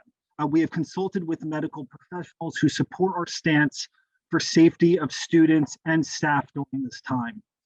And the last piece I think is really important to also know is we never once required double masking and are certainly not planning on making this a requirement, since we too agree that double masking for students may be an issue or a discomfort for students. In your submitted statement, you've also referenced Mahwah's unwillingness to eliminate virtual Wednesdays. And as we have shared, there is no and has never been unwillingness on the part of our administrative team in making any considerations.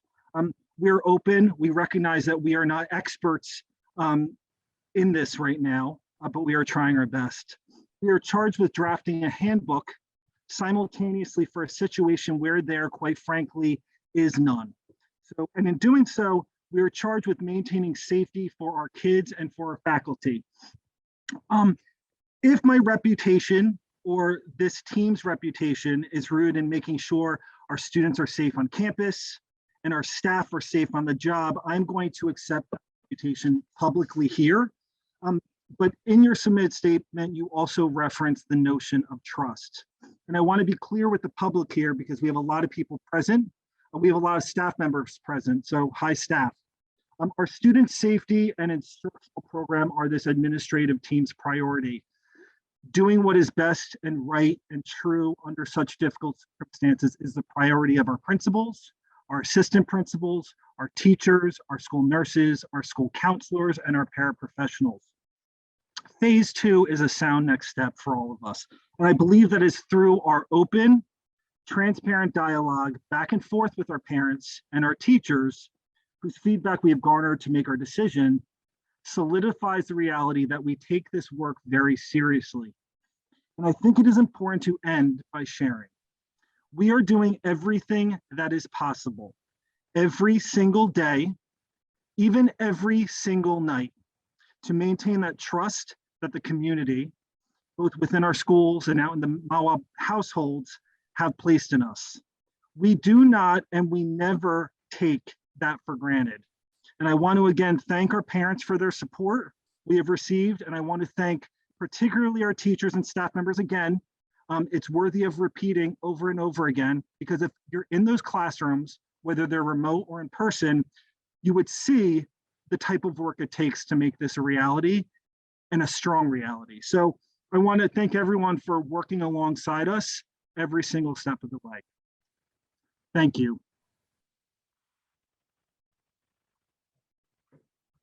Thank you, Mr. Fair. As I said, those are the items that came in through the email. There are a handful of items that came in through the chat that I will, questions that I will read now. And then we have two people with their hands raised that we will try to get to as well. I do want to emphasize, please, to include your full name when you are submitting questions in the chat. Mr. Kazmarski, you have access to see the chat questions as well. There are a handful of ones I am not going to reference because of the nature of the question, and I want to maintain a professional decorum for this public participation session. Okay, first question from somebody identified as Nicole. Again, please submit your last name as well. But this question was referenced within the presentation. Will Virtual Wednesdays remain in phase 2? As we mentioned in the presentation, Virtual Wednesdays are scheduled for 2 more dates. That is March 10th and March 24th. They will remain in the calendar as Virtual Wednesdays. No more scheduled beyond that date, those 2 dates. Christine Morante, is there an adult on every bus going to school in the morning? If so, can the adults have access to check-in mobile device to check attestation forms and then check in walk-in students at the doors? I can speak to the adults on the bus. We have maintained from the beginning at our K-5 bus routes, K-5 schools, paraprofessionals on the buses, along with all students. With regarding the ability to have check-in mobile devices, that is something, and the attestation forms is something that our nurses have directed and been the lead in charge. Doing anything in addition would be in consultation with them. For my colleagues, Ms. Rizzo, Mr. Fair, any further comment on that? Or Dr. DeToro? Ms. Rizzo? No, I'm pleased with that response, Mr. Bleeker. I appreciate it. Thank you. Thank you. Next question from Cindy Van Alstine. Will they have to wear masks even behind a barrier or 6 feet? Will they have to wear a mask even behind barriers or 6 feet apart? The answer to that is yes. Again, that was addressed during our presentation, that mitigating factors such as wearing masks as much as possible all the time, regardless of barriers or distance, is a mitigating factor that we are going to maintain in the district. Allison Baldwin, will fully remote students be allowed back on this new date if the parent has requested and filled out the form to go back? This is a great question. This is something that we were very appreciative of. To have a fully remote family wanting to come back is a success, and we take that as such. Along the lines of the timeline, as I shared in the presentation, what we're trying to do right now is to get the students back into one cohort with our hybrid students, and that's a task in and of itself. We want to get that right first, and then start to gather the information from our fully remote families, get that number, and see how this will adjust our classroom sizes. So the short answer of it, at this point, we're not going to be able to bring in fully remote students until the date that has been determined. We're going to survey those fully remote families, get that information as soon as possible, and start planning that as well. So as we all know, our first priority is March 15th. Our next priority is March 29th. Then following that is April the 12th. So as you can see, the dates are hitting and they're coming very quickly. And we want to make sure that we're doing right by every stage of the process. And if we bring more kids in than we're planning for, we feel like mistakes will happen, and we don't want that to happen. We want to make sure we get it right. Thank you, Dr. Toro. Next question is from Christine Moranti. Will new in-person schedule include a mask break during midday? Any updates on lunch or snack, not just in elementary and secondary also?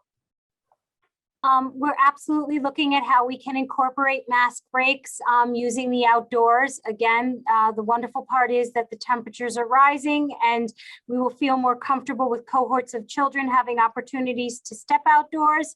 Additionally, relative to snacking, primarily for the elementary students, we recognize that, again, we'll be able to utilize outdoor spaces and, again, utilize extra staff, such as paraprofessionals, to escort students outdoors in order to have snack breaks. We also know that children are very creative and know how to slide a snack through their mask. And so, we'll be looking forward to seeing all those skills when we have our outdoor experiences with children. So yes to mask breaks. And yes, we are continually speaking with actually students as to how we can go about facilitating snack in their schools. Thank you, Ms. Rizzo. Next, from Evelyn Slockbauer, 43 Thunderhead Place. Is there any discussion on having a vaccination clinic for the Malwa district teachers to enable them to get vaccinated as soon as possible? You got it, Dennis? You want it? Sure. Mrs. Slockbauer, it's something that we are working on. We have reached out to a few different organizations. We have a lead. We don't know if that lead is going to come to fruition, but we are trying our best. If anyone on the Zoom call knows anyone or knows anyone who knows anyone, can you share that contact information with me, and we will certainly make that happen. But certainly, if we are able to make it happen, we will do so. Just to add on to, if I can add on to that, when you're talking about a power of the community, we have most recently had a community member email us and volunteer to gather names of teachers and try to find them appointments. So we're going to be meeting with them tomorrow to see really the specifics of it. They said they already scheduled over 100 appointments for their families and friends. So any way that we can expedite the process, we're working on. Obviously, what Dennis is referring to is really the entire district. But we can't thank this. I don't know if they're on this call, and I don't know if they're comfortable with me sharing their name, but we can't thank this community member enough for reaching out and trying to partner with us in such a huge task and undertaking. So, it was a really special moment to get that email. So I just want to say thank you. Next questions we have are from Mr. Phil Ross. What are the plans for full days of school, and why is 4 hours okay and full days not? He also asked, additionally, 14 days of quarantine as opposed to the now recommended 10-day for children. We are currently reviewing our travel advisory and what that quarantine guidance looks like. We are maintaining 14 days for the quarantine because of the unpredictability and the lack of information of this particular virus, along with the variant strains that exist for this virus. And we feel it's important to maintain safety and health and wellness of our students and staff. In terms of plans for full days, we will get there. We are currently working for March 15th and hopefully March 29th. 4 hours, it's okay because it's more. So that's why this is phase 2. So full days right now, it's because the data and science tells us that lunch can potentially be a spreader. So we're just maintaining safety here. Ms. Evelyn Slockbauer, will the video of the principals be available on the district website? This full video of this meeting is on the website. That video will be part of it. We'll also see where we can embed and have a link to the principal's message from this evening separately as well. I think there's a great message and we'll find an appropriate place for it. Mrs. Slockbauer, the link to the video will also be placed in a letter that is sent to everyone tomorrow morning, and it will also be placed on our website under our reentry 2020 tab. Ms. Slockbauer, again, would it be possible to have field days when the weather is warm enough to get the students together outside in a safe and socially distanced manner? We are going to look to see what opportunities we can have outdoors once the weather gets nicer. We'll have to see what that looks like once we get past our March 15th increase date. Statement from Brooke Gaslow, 552 Adirondack Court. I wanted to comment that I think though these teachers have been doing a fabulous job with the virtual teaching, I don't feel my children have lost any knowledge from the time online. I'm also very appreciative of the work and thoughtfulness you're all putting into the reentry. Thank you, Ms. Gaslow. Thank you, Ms. Gaslow, and we agree. Next from Crystal Battieri, August. The presentation mentioned that 82% of parents supported 4-hour learning day. What was the percentage of parents who supported 6-hour and full day of in-person learning? Those are also options on that survey. Also in the presentation was the point that elementary staff does not support school and lunch. What is the scientific basis for this discomfort? Daycares in New Jersey serve lunch to children and transmission is extremely low or non-existent. Would you like me to answer this one? Okay. Along the lines of the data for the 6 hours, I don't have the data, I'm sorry, in front of me right now, but what I can tell you is the data of 82% for 4 hours is overwhelmingly high. Also, I think Dennis talked about in the beginning of the presentation that we don't take one singular data point and drive an entire decision. It's one of many different factors of what we're doing and why we're doing it. A counterpoint to the 6 hours is there are a number of people who are not comfortable with the 6 hours, and that's not just the staff. There are parents that have expressed their concern to us saying that we're in hybrid, but the minute you start to bring in food, I'm not comfortable with it. That coupled with the fact that anytime you have lunch, that the kids are dropping their mask. When you're talking about scientific basis, we talk about all the time the importance of masking. So the minute you drop your mask, you then become vulnerable. And even if you're being socially distanced of 6 feet apart, it is very difficult to manage that many kids in that type of space during our day. And throughout this entire process, we made sure that every single step of the way, we wanted to do it right. And at this point, we are not prepared to do lunch right. And that's why we said our priority right now is to get bodies in the school for longer periods of time and do that right. So I can assure you that that's a commitment of ours, is to get lunch under our belts, but only if we can do it the right way. So at this point, our hustle right now is to get the students in school for a longer period of time. Our next hustle, because we're not going to stop, is going to be continuing to find out what are the best practices that are currently in place around Bergen County and the state that we can go take a trip to, see what they're doing, how they're circulating all their students through. My first thing, I think of the high school and the massive amount of students that are having lunch at the same time. How do we organize that? Same thing at the middle school and all the way down. And especially with the spaces that we have. We want to make sure that everything is locked in and up to our standards so we can continue to be successful with this virus and educating our kids. Next question from Jennifer Wood. Will the YMCA care be provided around 1 p.m.? For that, the YMCA needs to establish what their protocols and what their times of availability are. As we are finalizing our plans for phase 2, we are working with them making sure that they are part of it, and we'll be communicating with them about what our plans are, and they will in turn be sharing any availability they have for childcare coverage and student coverage after dismissal.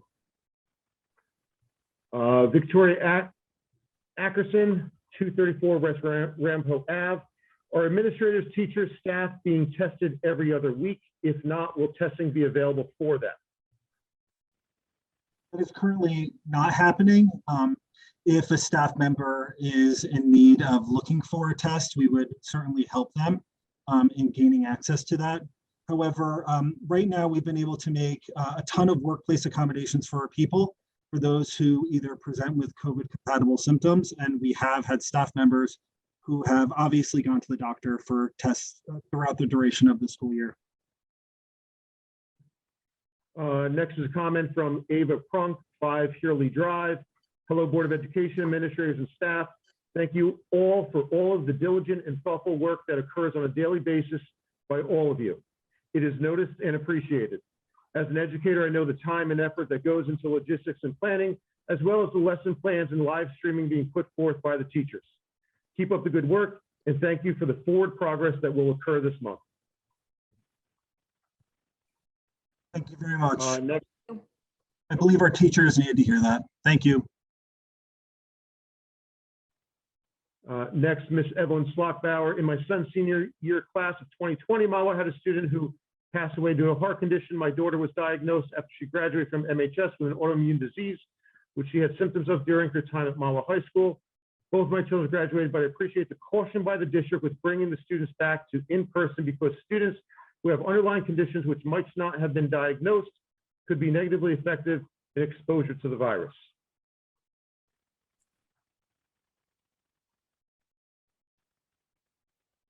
Rebecca Ayubi, what about the fact that Lenape Meadows doesn't allow any mask breaks whatsoever? I can speak to Again, that. I can speak to that. The current schedule of our elementary school is 2.5 hours. Now, obviously, with the increase to go to 4 hours for our little ones, we need to make sure that we're attentive to whatever they need, right? So when we're talking about our kindergartners or our first or second graders, and I can speak for myself. My son goes to school and he wears a mask, and he jumps in the car and he wears his mask even before we get there. So the kids are very flexible and ready for this, but we are also very cognizant, and we keep an eye on our kids to see what they need. So we are open to seeing what the kids need and addressing it as needed. Some of the things that we talk about mask break, it falls in line with snack. When we put snack into place at the elementary level, there's a mask break right there. So we're going to make sure that with increase, especially at our lower elementary schools, going from 2.5 hours to 4 hours, we're going to be just as focused on our students as we were in September when they came in, that masks were brand new. So that's going to be a priority for all of us. So please know that we're keep an eye on that. Dr. Dotoro, lest we not forget that the governor's original roadback also included the fact that we weren't permitted to initially have mask breaks. We had, when we first developed our plan, opportunities for mask breaks, and the governor's office plan absolutely articulated that there wasn't an opportunity. So we are moving ahead with seeing exactly as you've described, Dr. Dotoro. Next question from Megan Jankowski. I just want to clarify, will remote students still be allowed to come back April 12th as originally planned?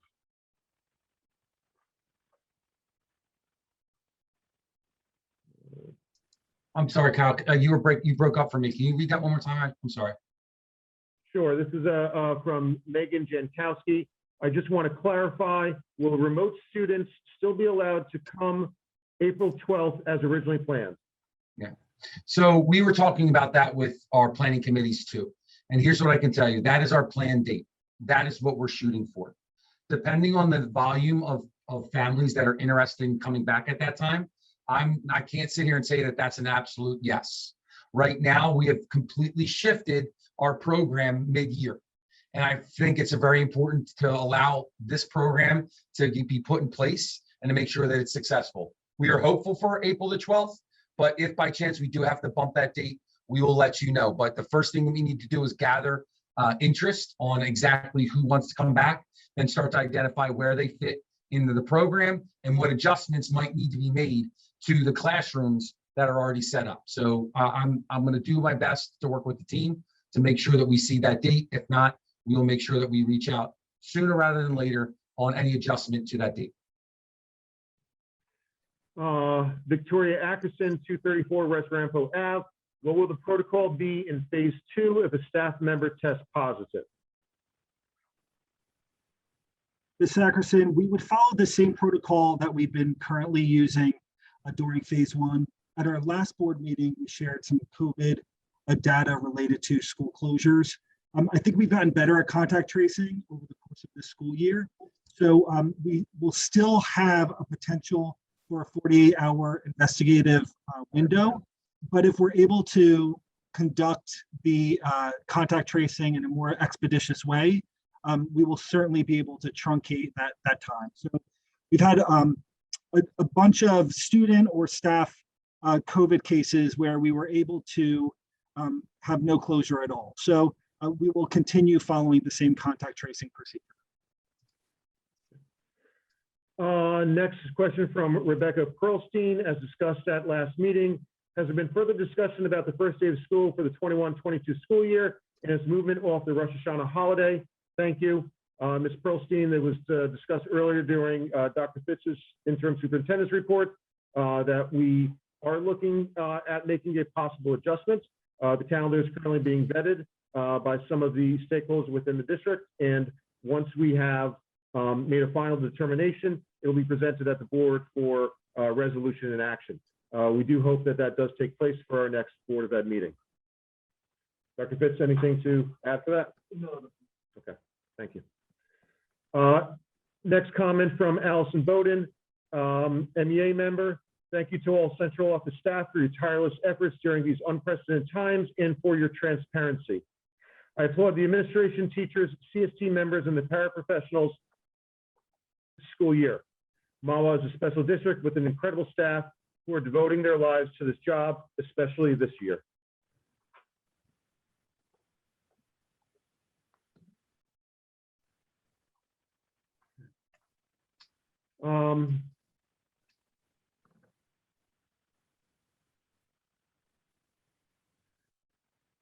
Next from Ms. Beth Clark, what will the staff members who are currently doing hybrid and remote be doing as of March 29th? Beth Clark.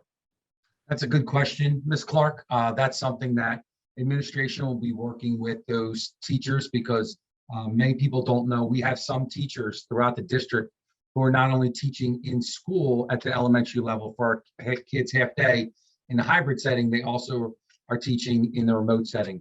There's going to be adjustments that need to be made to that roster.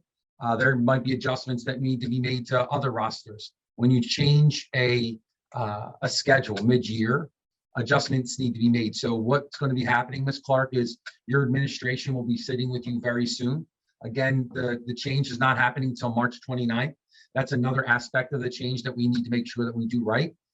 So they'll be meeting with you very soon to talk about the specifics of what that's going to look like, all along lines of, are you going to be doing fully remote or are you going to be doing hybrid? I'll check in with you later this week as well.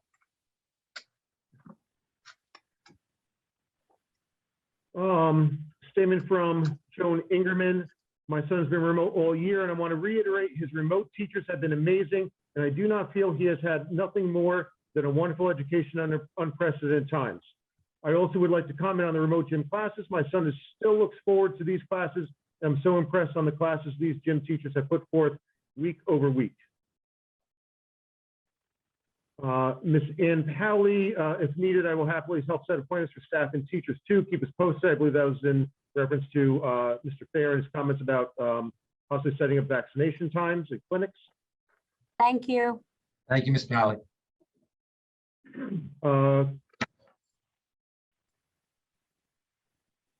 Crystal Batiri August, I have one follow-up question if I may be allowed. Would it be possible for the consolidated summarized survey results to be shared with the entire community? I think the transparency would be great for everyone. Thank you for addressing my questions. I will also add that parents do understand how difficult this is for the teachers, and we sincerely appreciate the great job they are doing. My daughter is in first grade. Her teachers have been great. Regarding putting some of the summarized survey results out to the entire community, we'll certainly look at as we are developing our reentry website. Sylvia Rips, thank you for all you are doing to keep everyone safe. As a parent of 2 remote children, I look forward to sending my children back to school for MP4.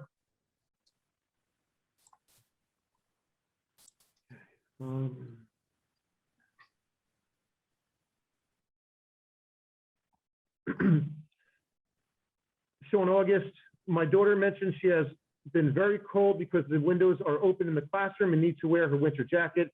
Are there plans to address the lack of heat or consider parlaying that to a mask break outside? Regarding the heat in the classroom, we work regularly with our maintenance and custodial staff.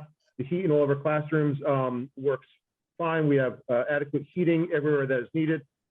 Having a open window is one, and having that airflow does assist for CDC guidance with as one of the mitigating factors.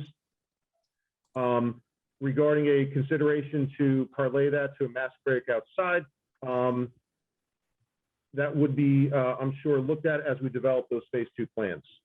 If I could just jump on the back end of that, Mr. Bleeker, I think, I'm not sure what grade the child's in.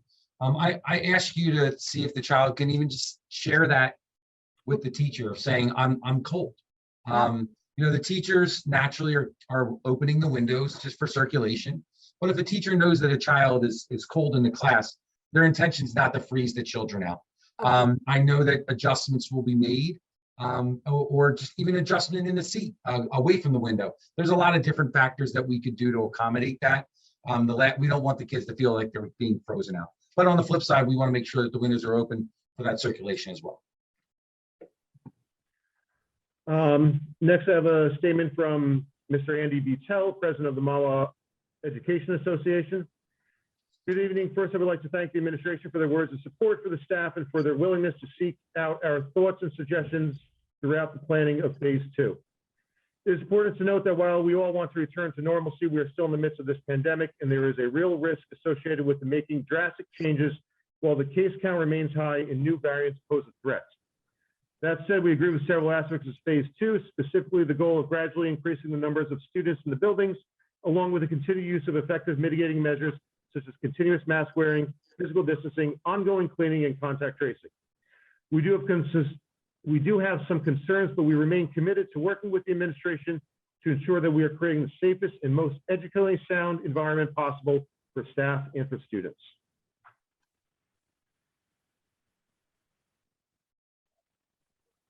Okay. We have 2 more, then we have 4 members of the public with their hands raised to ask a question verbally. Megan Jankowski, as a follow-up, I am very concerned that remote students are now increased to 4 hours of screen time, and you are saying we may not be allowed to choose to come back as scheduled. I understand the constraints and planning needed, but I find it disheartening that we are now locked into increased screen time. Ms. Jankowski, I totally understand where you're coming from. Along the lines of the increase of screen time, we are aware of that. Going from 2.5 hours to 4 hours is a significant increase, especially for our little kids. Please know that Ms. Boney is committed to working with the staff that's in charge of remote to infuse breaks that are logical, that allow the kids to get away from the screen, to allow them to continue to do work, and they might not have to just solely focus on the screen, or just get up, walk around and recharge and be ready to come back. We do feel like access to the teachers, or increasing access to the teacher, is extremely important, but we do understand that different supports need to be put in place because of that increased time. So we are very much aware of it. We understand where you're coming from, and we are working on a plan knowing that March 29th, knock on wood, this will be put in place. And last question we have before going to those members of the public with their hand raised. Victoria Ackerson, 234 West Rampo Ave. How will going back to school after spring break be handled? I'll answer that, Kyle. So this Friday, we will have information related to our updated quarantine guidance related to travel advisory, as well as information related to the week or weeks upon return after spring break. So all of that will be released on Friday morning. Thank you, Mr. Fair. As I said, we're now going to go into questions that have been submitted, or I'm sorry, any members of the public who have their hand raised that would like to ask a question verbally. Again, when you begin, I ask you state your name and address for the record. For this session, after you ask your initial question and your or your statement, I am going to put you back into the general attendee list. If you have a follow-up question, please raise your hand again. First I have is attendee NY Productions. Again, when I bring you in, please state your name and address for the record. Hello. Okay. Hi, Go ahead. my name is Jeff Marchetti, 9 Whitney Place, Malwa. I have a couple of children in the school system. Before I express my subject, what I'd like to do is really compliment all of you who put our children first and their safety first. I am so impressed. Del Toro, I love you. I loved you before you were in this position. I don't know you personally, but you were put in the position for a good reason, and I'm happy you're there. For everybody who's part of this Zoom and who's part of our school system, I'm grateful that you care enough about our children to be firm for their safety. So thank you. Thank you. What motivated me to be a part of this was my frustration and disgust at a parent as I overheard a conversation that they were bragging about how they gave it to one of our school nurses after our school nurse simply infused the guidelines on this family, meaning, you know, the person's child had to quarantine under the guidelines set forth by, you know, not the nurse, not the principal, not the school board, but the Bergen County Department of Health, or what, you know, the people that you follow. But what happened was, you know, the parent shot the messenger, if you will. And I think that's pretty unfair. In that same conversation, another parent, in that same conversation with that parent, another parent said, you know what, I just fibbed. My kid wasn't feeling good, or we went on vacation, and I just don't tell them. I am so disgusted that any of my community, people that have children in this system, don't care for other people. I'm disgusted by it. So why shoot the messenger? I don't understand. Our school nurses are not only following guidelines, but they're not making them, they're following them. Why not truthful parents? I don't know. These school nurses are under so much pressure. They are working and on call. Look, I have many members in the medical field in my family. My daughter, who's in your school system, wants to be in the medical field. So I'm hoping, I'm speaking for her future. If she wants to be a school nurse someday, and why is she expected to work 24/7 on weekends, on her birthday, you know, at family dinners, walk away to do all this extra work for what? Like, it's pretty unfair if nobody is going to join in and help as a community. There's so many variables that are happening, right? So nobody knows the answer to really anything. Science, we're following science as much as we can, but there are no direct and simple answers. So I think our school nurses not only should be respected so much more, because they're on call. I don't know. And here's a question, I guess, for the school board and the administration. Are our nurses being paid for those weekends? Are they being paid for after 3 o'clock? Because I know factually that our high school nurse and at least one of our middle school, other school nurses are literally on call. Now, I don't know anything about contracts, and I'm not in part of the NEA, but if they're not, why aren't they being paid? I know if cops have to write a report, they're being paid extra, and they should be. DPW, if it snows, if there's an emergency, they're being paid extra, and they should be. So are our nurses being protected I know we're buying plexiglass. I know we're doing all these wonderful things for our students, but our nurses have a heart that beats. They have families. So if you're spending money on plexiglass and protection for our students that way, they are our first line of health defense. So I beg all of you, from everybody listening to the administration, school staff, just support these school nurses, because it's what I heard to motivate me to get on this Zoom.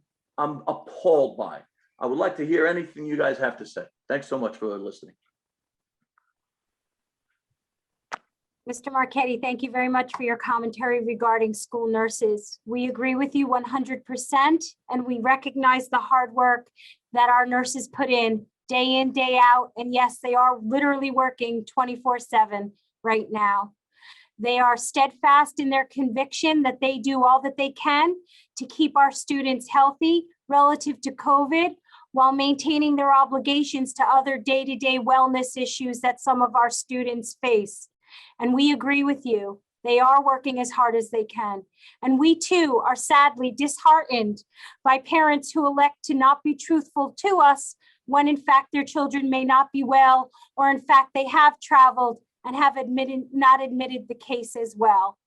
And just for a moment, while I have the platform, I just cannot understand some of the hostility that is being communicated right now to us at our desks via email by some of the community members of Mahwah. And I hope and I pray that it is just this moment in time in which some of this disrespect is articulated, but it cannot be tolerated and will not be tolerated by the administration of Malwa Township Public Schools. Having worked in this industry for over 25 years, I cannot and will not tolerate threats to my well-being, threats to my colleagues regarding our attempt to simply bring children safely back to school and support and respect the emotion and fragility of our faculty in doing so as well. So please stop the negative comments, stop the threats to our lives, and maintain some decorum with us right now. Mr. Marchetti, we agree with you and we thank you. Our nurses are the best, and we will see that they are remunerated in response to the dedication they have exhibited to their day-to-day job.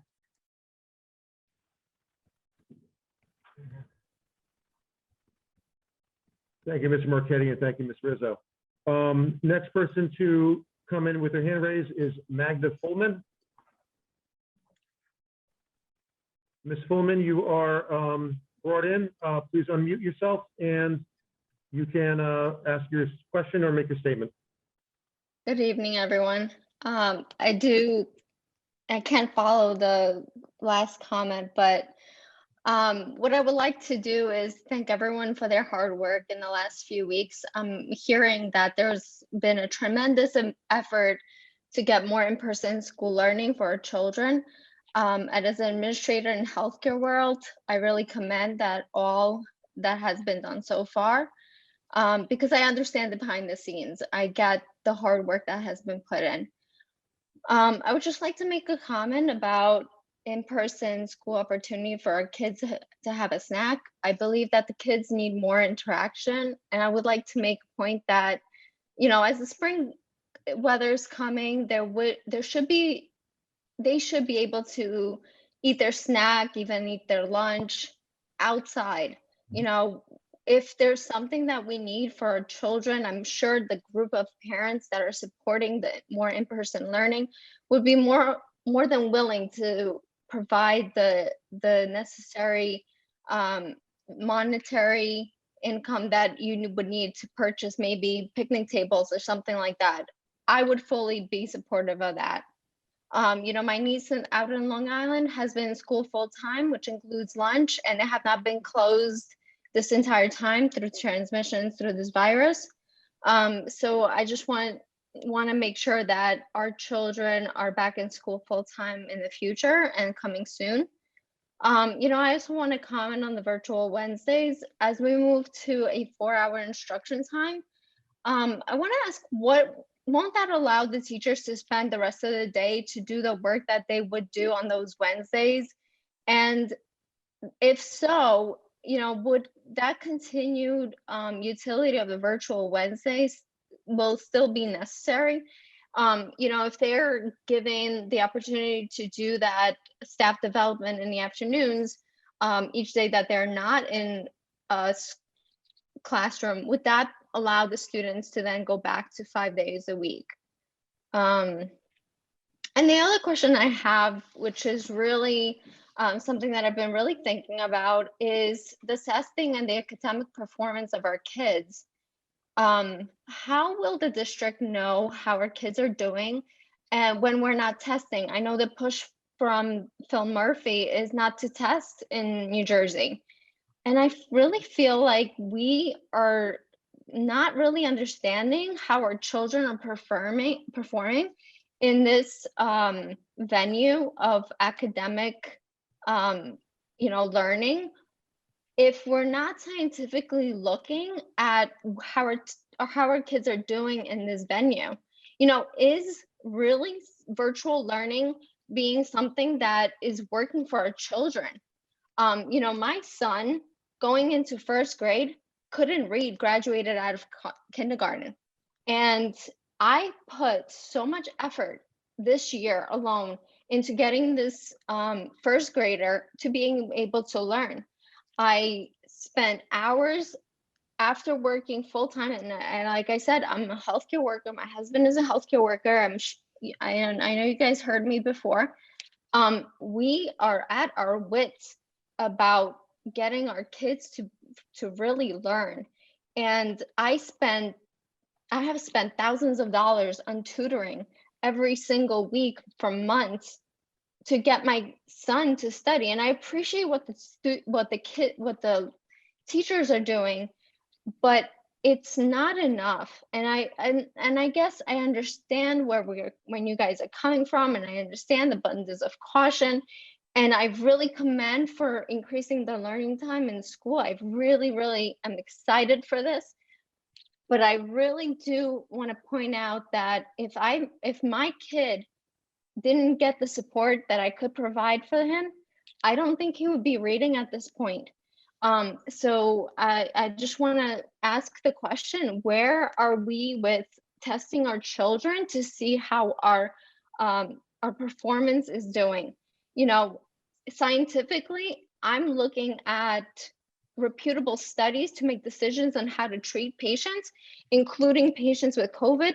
And if there is no scientific evidence, we are very cautious about what we're doing. And not having actual data to support how our kids are doing within our academics, I fear that New Jersey is going to be behind on the 8 ball with some of the other states that are fully in school. Even out on Long Island, like I mentioned, my niece is in full-time school, and she's in fourth grade, just like my daughter, and she's doing more than what my daughter's doing. And so my concern is the academics. Lastly, because this is close to my heart as a professional, involvement with the vaccinations, I'm happy to hear that the teachers are now eligible for revaccinations. And I hope that with the upcoming CDC recommendations for fully vaccinated individuals will allow us to reevaluate the in-person learning for the fall or sooner. And I would love to help out in any way, because like I said in the past, I've set up the vaccinations for hundreds of community members within Rockland County. Unfortunately, I am not in New Jersey, and I understand the DOH guidelines, and they're very complicated. And if there's any way I connect with that other person in the community that has agreed to help out with getting the teachers together, I'm more than willing to help out. But my main concern is really the academics and how we're using scientific knowledge to say that 4 hours of school time is enough.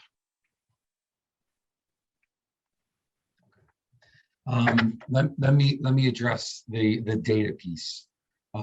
I very much, to be quite honest with you, am grateful for the consideration of the reprieve from the state specific to testing. And here's the reason why. I think a lot of people are unaware of the significant amount of assessments that are happening every single day in every single classroom. So I completely agree with you along the lines of it's super important that we are making educated decisions that are driven by data. If you go into any sort of grade level meeting, it doesn't matter if it's pre-K all the way up to 12th grade. There are benchmark assessments that have been established that are reviewed and discussed at every single level, at the department level, and even within teachers across classrooms. There are formative assessments that happen on a daily basis that are recorded that are used to inform instruction. So I have to be quite honest, the state test gives very little when you're talking about an ability to plan and inform instruction compared to the assessments that are already embedded into our everyday functioning. Those assessments are built aligned to our curriculum. Those assessments are constantly reviewed and dissected, and they're discussed on a weekly and monthly basis, and they drive our curricular decisions and our instructional decisions. So I completely agree with you. It's imperative for us to be data-driven. We are data-driven, and to be quite honest, the assessments that we have are locked into our population and our curriculum. The state assessment is more big picture and oftentimes varies in standards year over year. So it's very hard to track that data statistically to make sure that it's statistically valid. But that's a conversation for a different time. But the assessments that we have in place, you're absolutely right, and we're aligned with you, are extremely valuable to make sure that our kids are getting to the place where we need them to be, and we're identifying where they are and growing them from there. Thank you, Dr. Toro. Can I just and jump thank in you, a second, Mr. Bleeker? Ms. Sure. Fullman asked specifically about outdoor opportunities for children, and that is absolutely a portion of what we anticipate. I believe I spoke earlier about that we are absolutely seeking opportunities for outdoor experiences for students so that certainly dining and masking can be adjusted when we're in the outdoors.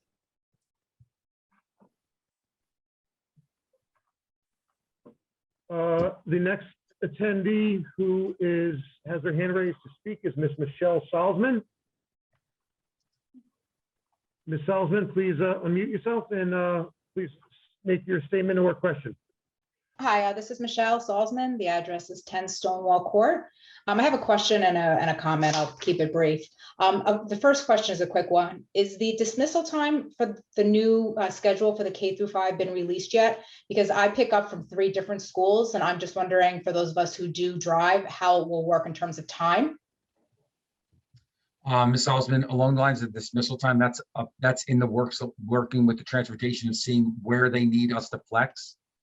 As of right now, the dismissal time would be around 12:50, but it might need to flex until around 1 o'clock in order to make sure that our buses are able to get from school to school, as I was sharing with the shared experience with the buses. We will let you know as soon as possible because we understand exactly what you're talking about the shuffling from kids from school to school. So we're going to get that information out as soon as possible.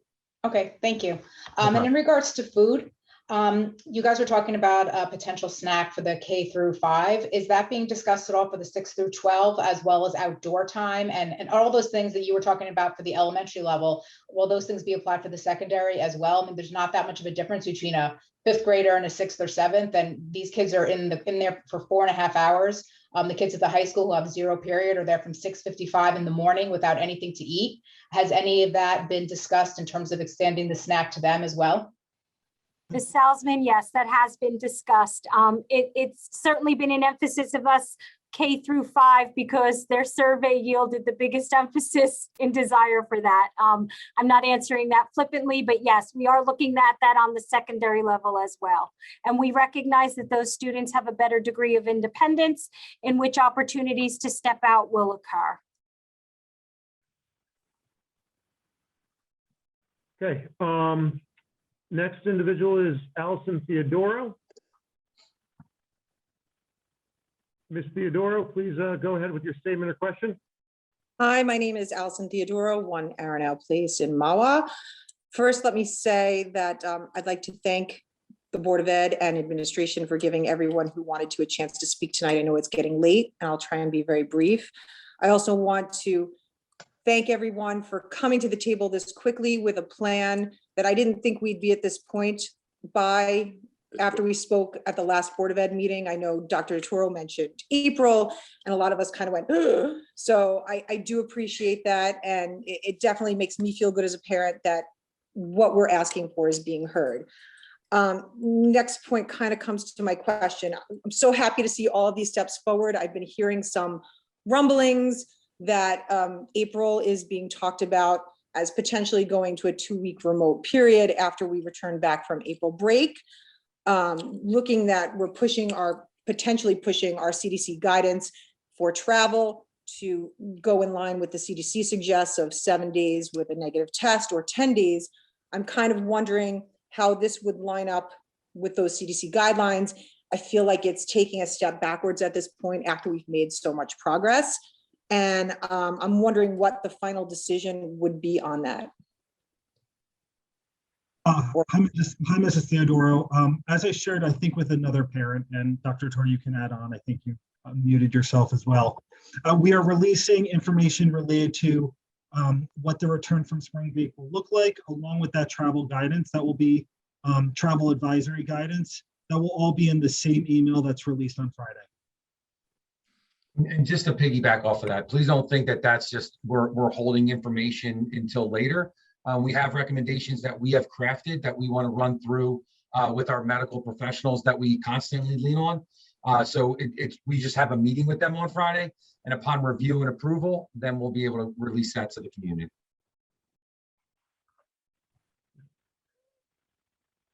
Thank you. The next person with their hand raised is identified in here as Tess.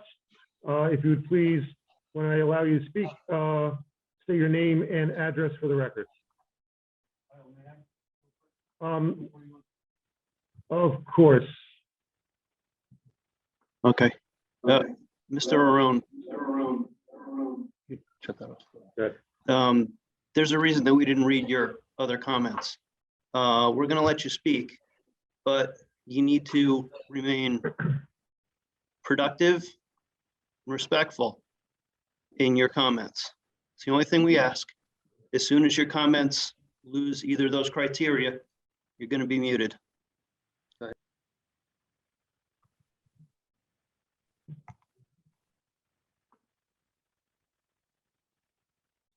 Mr. Arone, you are in the meeting and able to speak. You do need to unmute yourself on your end. I cannot unmute yourself. Unmute you.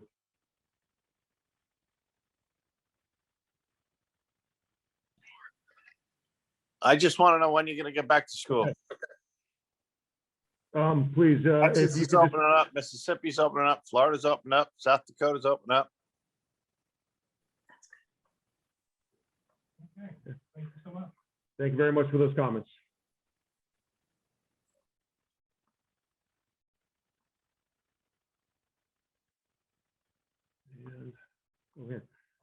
Okay, one last one with their hand raised, Ms. Salzman. We have gone through everybody else, so we will go back to Ms. Salzman. Hi, Ms. thank Salzman, you. please. Yes, quickly, because I just didn't get to finish what I was going to ask before. So just to go over the current state right now, there's daycares in all, not daycares, before care, after care, and evening care in all of the K through 3s, correct? K through 5. K through 5, okay. And also special education classes district-wide, correct? Correct. And they're there all day and they are eating lunch, correct? That is correct. Okay, so I just wanted to see how it's being done with those students. Is it because it's a smaller group? I mean, they're obviously lifting their mask to eat. I assume they can't go 8 hours without eating. That would not be good. So if they're eating, and we probably, if you add all those together, it's probably at least 100 kids, possibly more. Have you had any problems with transmission due to that, either between student to student or student to teacher? I know they're probably adequately spaced with the plexiglass. And I'm wondering if that's a model that we could follow in the future, because if those kids are able to accomplish that, then it would be great if that could be looked at sooner rather than later, because I'm trying to determine what would have to be the comfort level to get to that point where you're comfortable rolling that out, where we do have a segment of the current population that is allowed to eat. And at the K-3 level, they're also going back and forth between the classroom and the cafeteria or the APR room, wherever they are, because they're there all day. So there's actually also a compromising of the cohort system. And yet we still don't have the transmission, which is great and a testament to the mitigation factors we have in place. So I'm just hoping that we can use that as a model that, yes, we do have kids in a variety of programs that are unmasking and are able to eat a full lunch and are in school for 8 hours and are mixing with other kids, and we have yet to see an incidence. Ms. Elson, I understand what you're saying, and you're absolutely right. There are students in our district that do eat, that they do unmask, and you're absolutely right along the lines of the scale of that population. When you're looking at the scope of how we're going to allow, 1,000 students or 900 students at the high school to eat at the same time, it is significantly different than the population that currently is eating in our school. But that is going to be, they're going to be one of the models that we look at when we start to look at how we can implement lunch on a whole scale on a district level. Again, that model, when we're talking about our special ed population, that the classrooms have 6 students in it, or a after-school program that has 15 students or 20 students in it, there's a significant jump from that population to a school as a whole and feeding a school as a whole. But our commitment's the same as your need, as your want, along the lines of getting the kids in full day. Again, I want to go back to it. Our commitment is to do it right.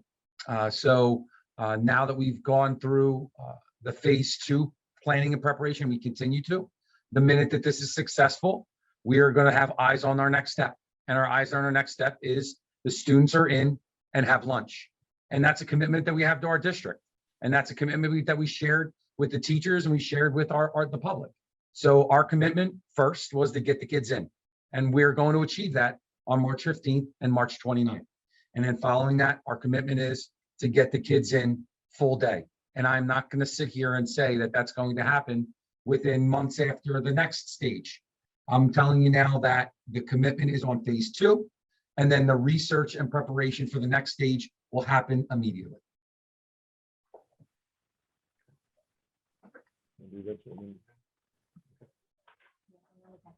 Okay, we have one more person in the attendee list who has not had the opportunity. We're going to give them the opportunity and then end this session.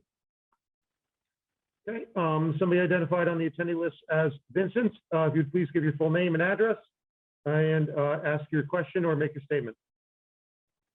You are muted. You will need to unmute yourself.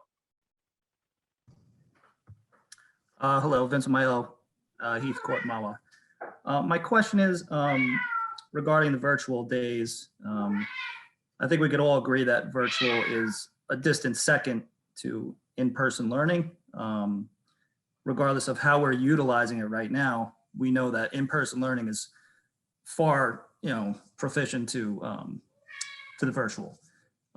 So my question is, with the virtual days that we've been using, what assurance do we have that once this pandemic is over, and it will be over, are we not going to misuse the virtual days? For example, we've had a lot of snow days where there was no snow on the ground and we went full virtual.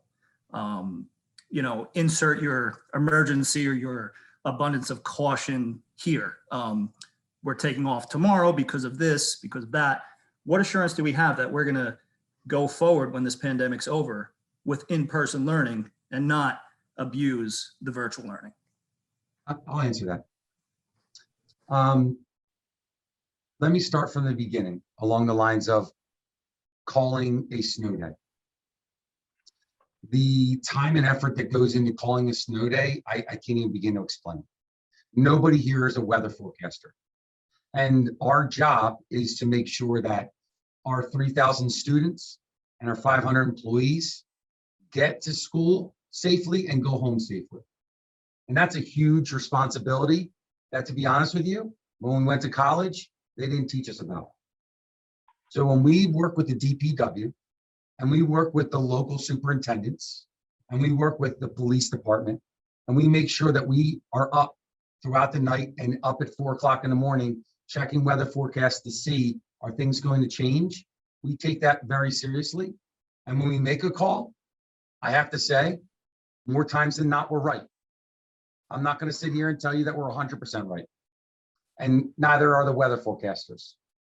But I'll tell you, I'd rather make a call and there's a little bit of snow on the ground than make a call to have people come in and God forbid something happens. So you're absolutely right. We do have a fallback plan right now, which is virtual learning. We don't abuse it.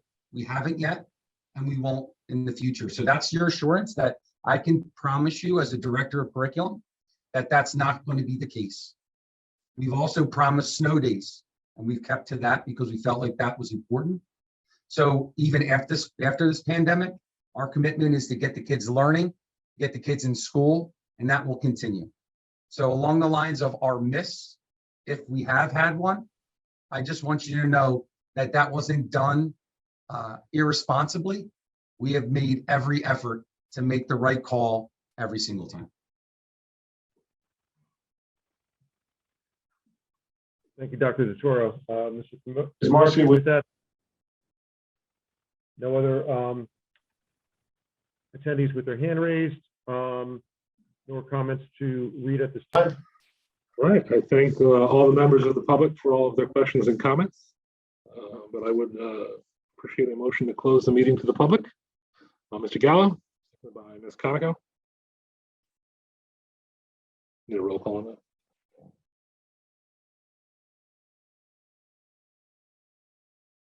All right, at this time, I'd like a motion to recess to executive session for personnel matters.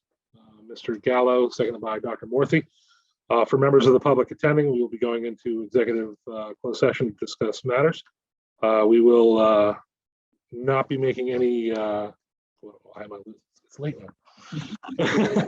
We will not be taking any action as we come out of executive closed session. So for the members of the public, you're more than welcome to go do other things now. Thank you so much for attending.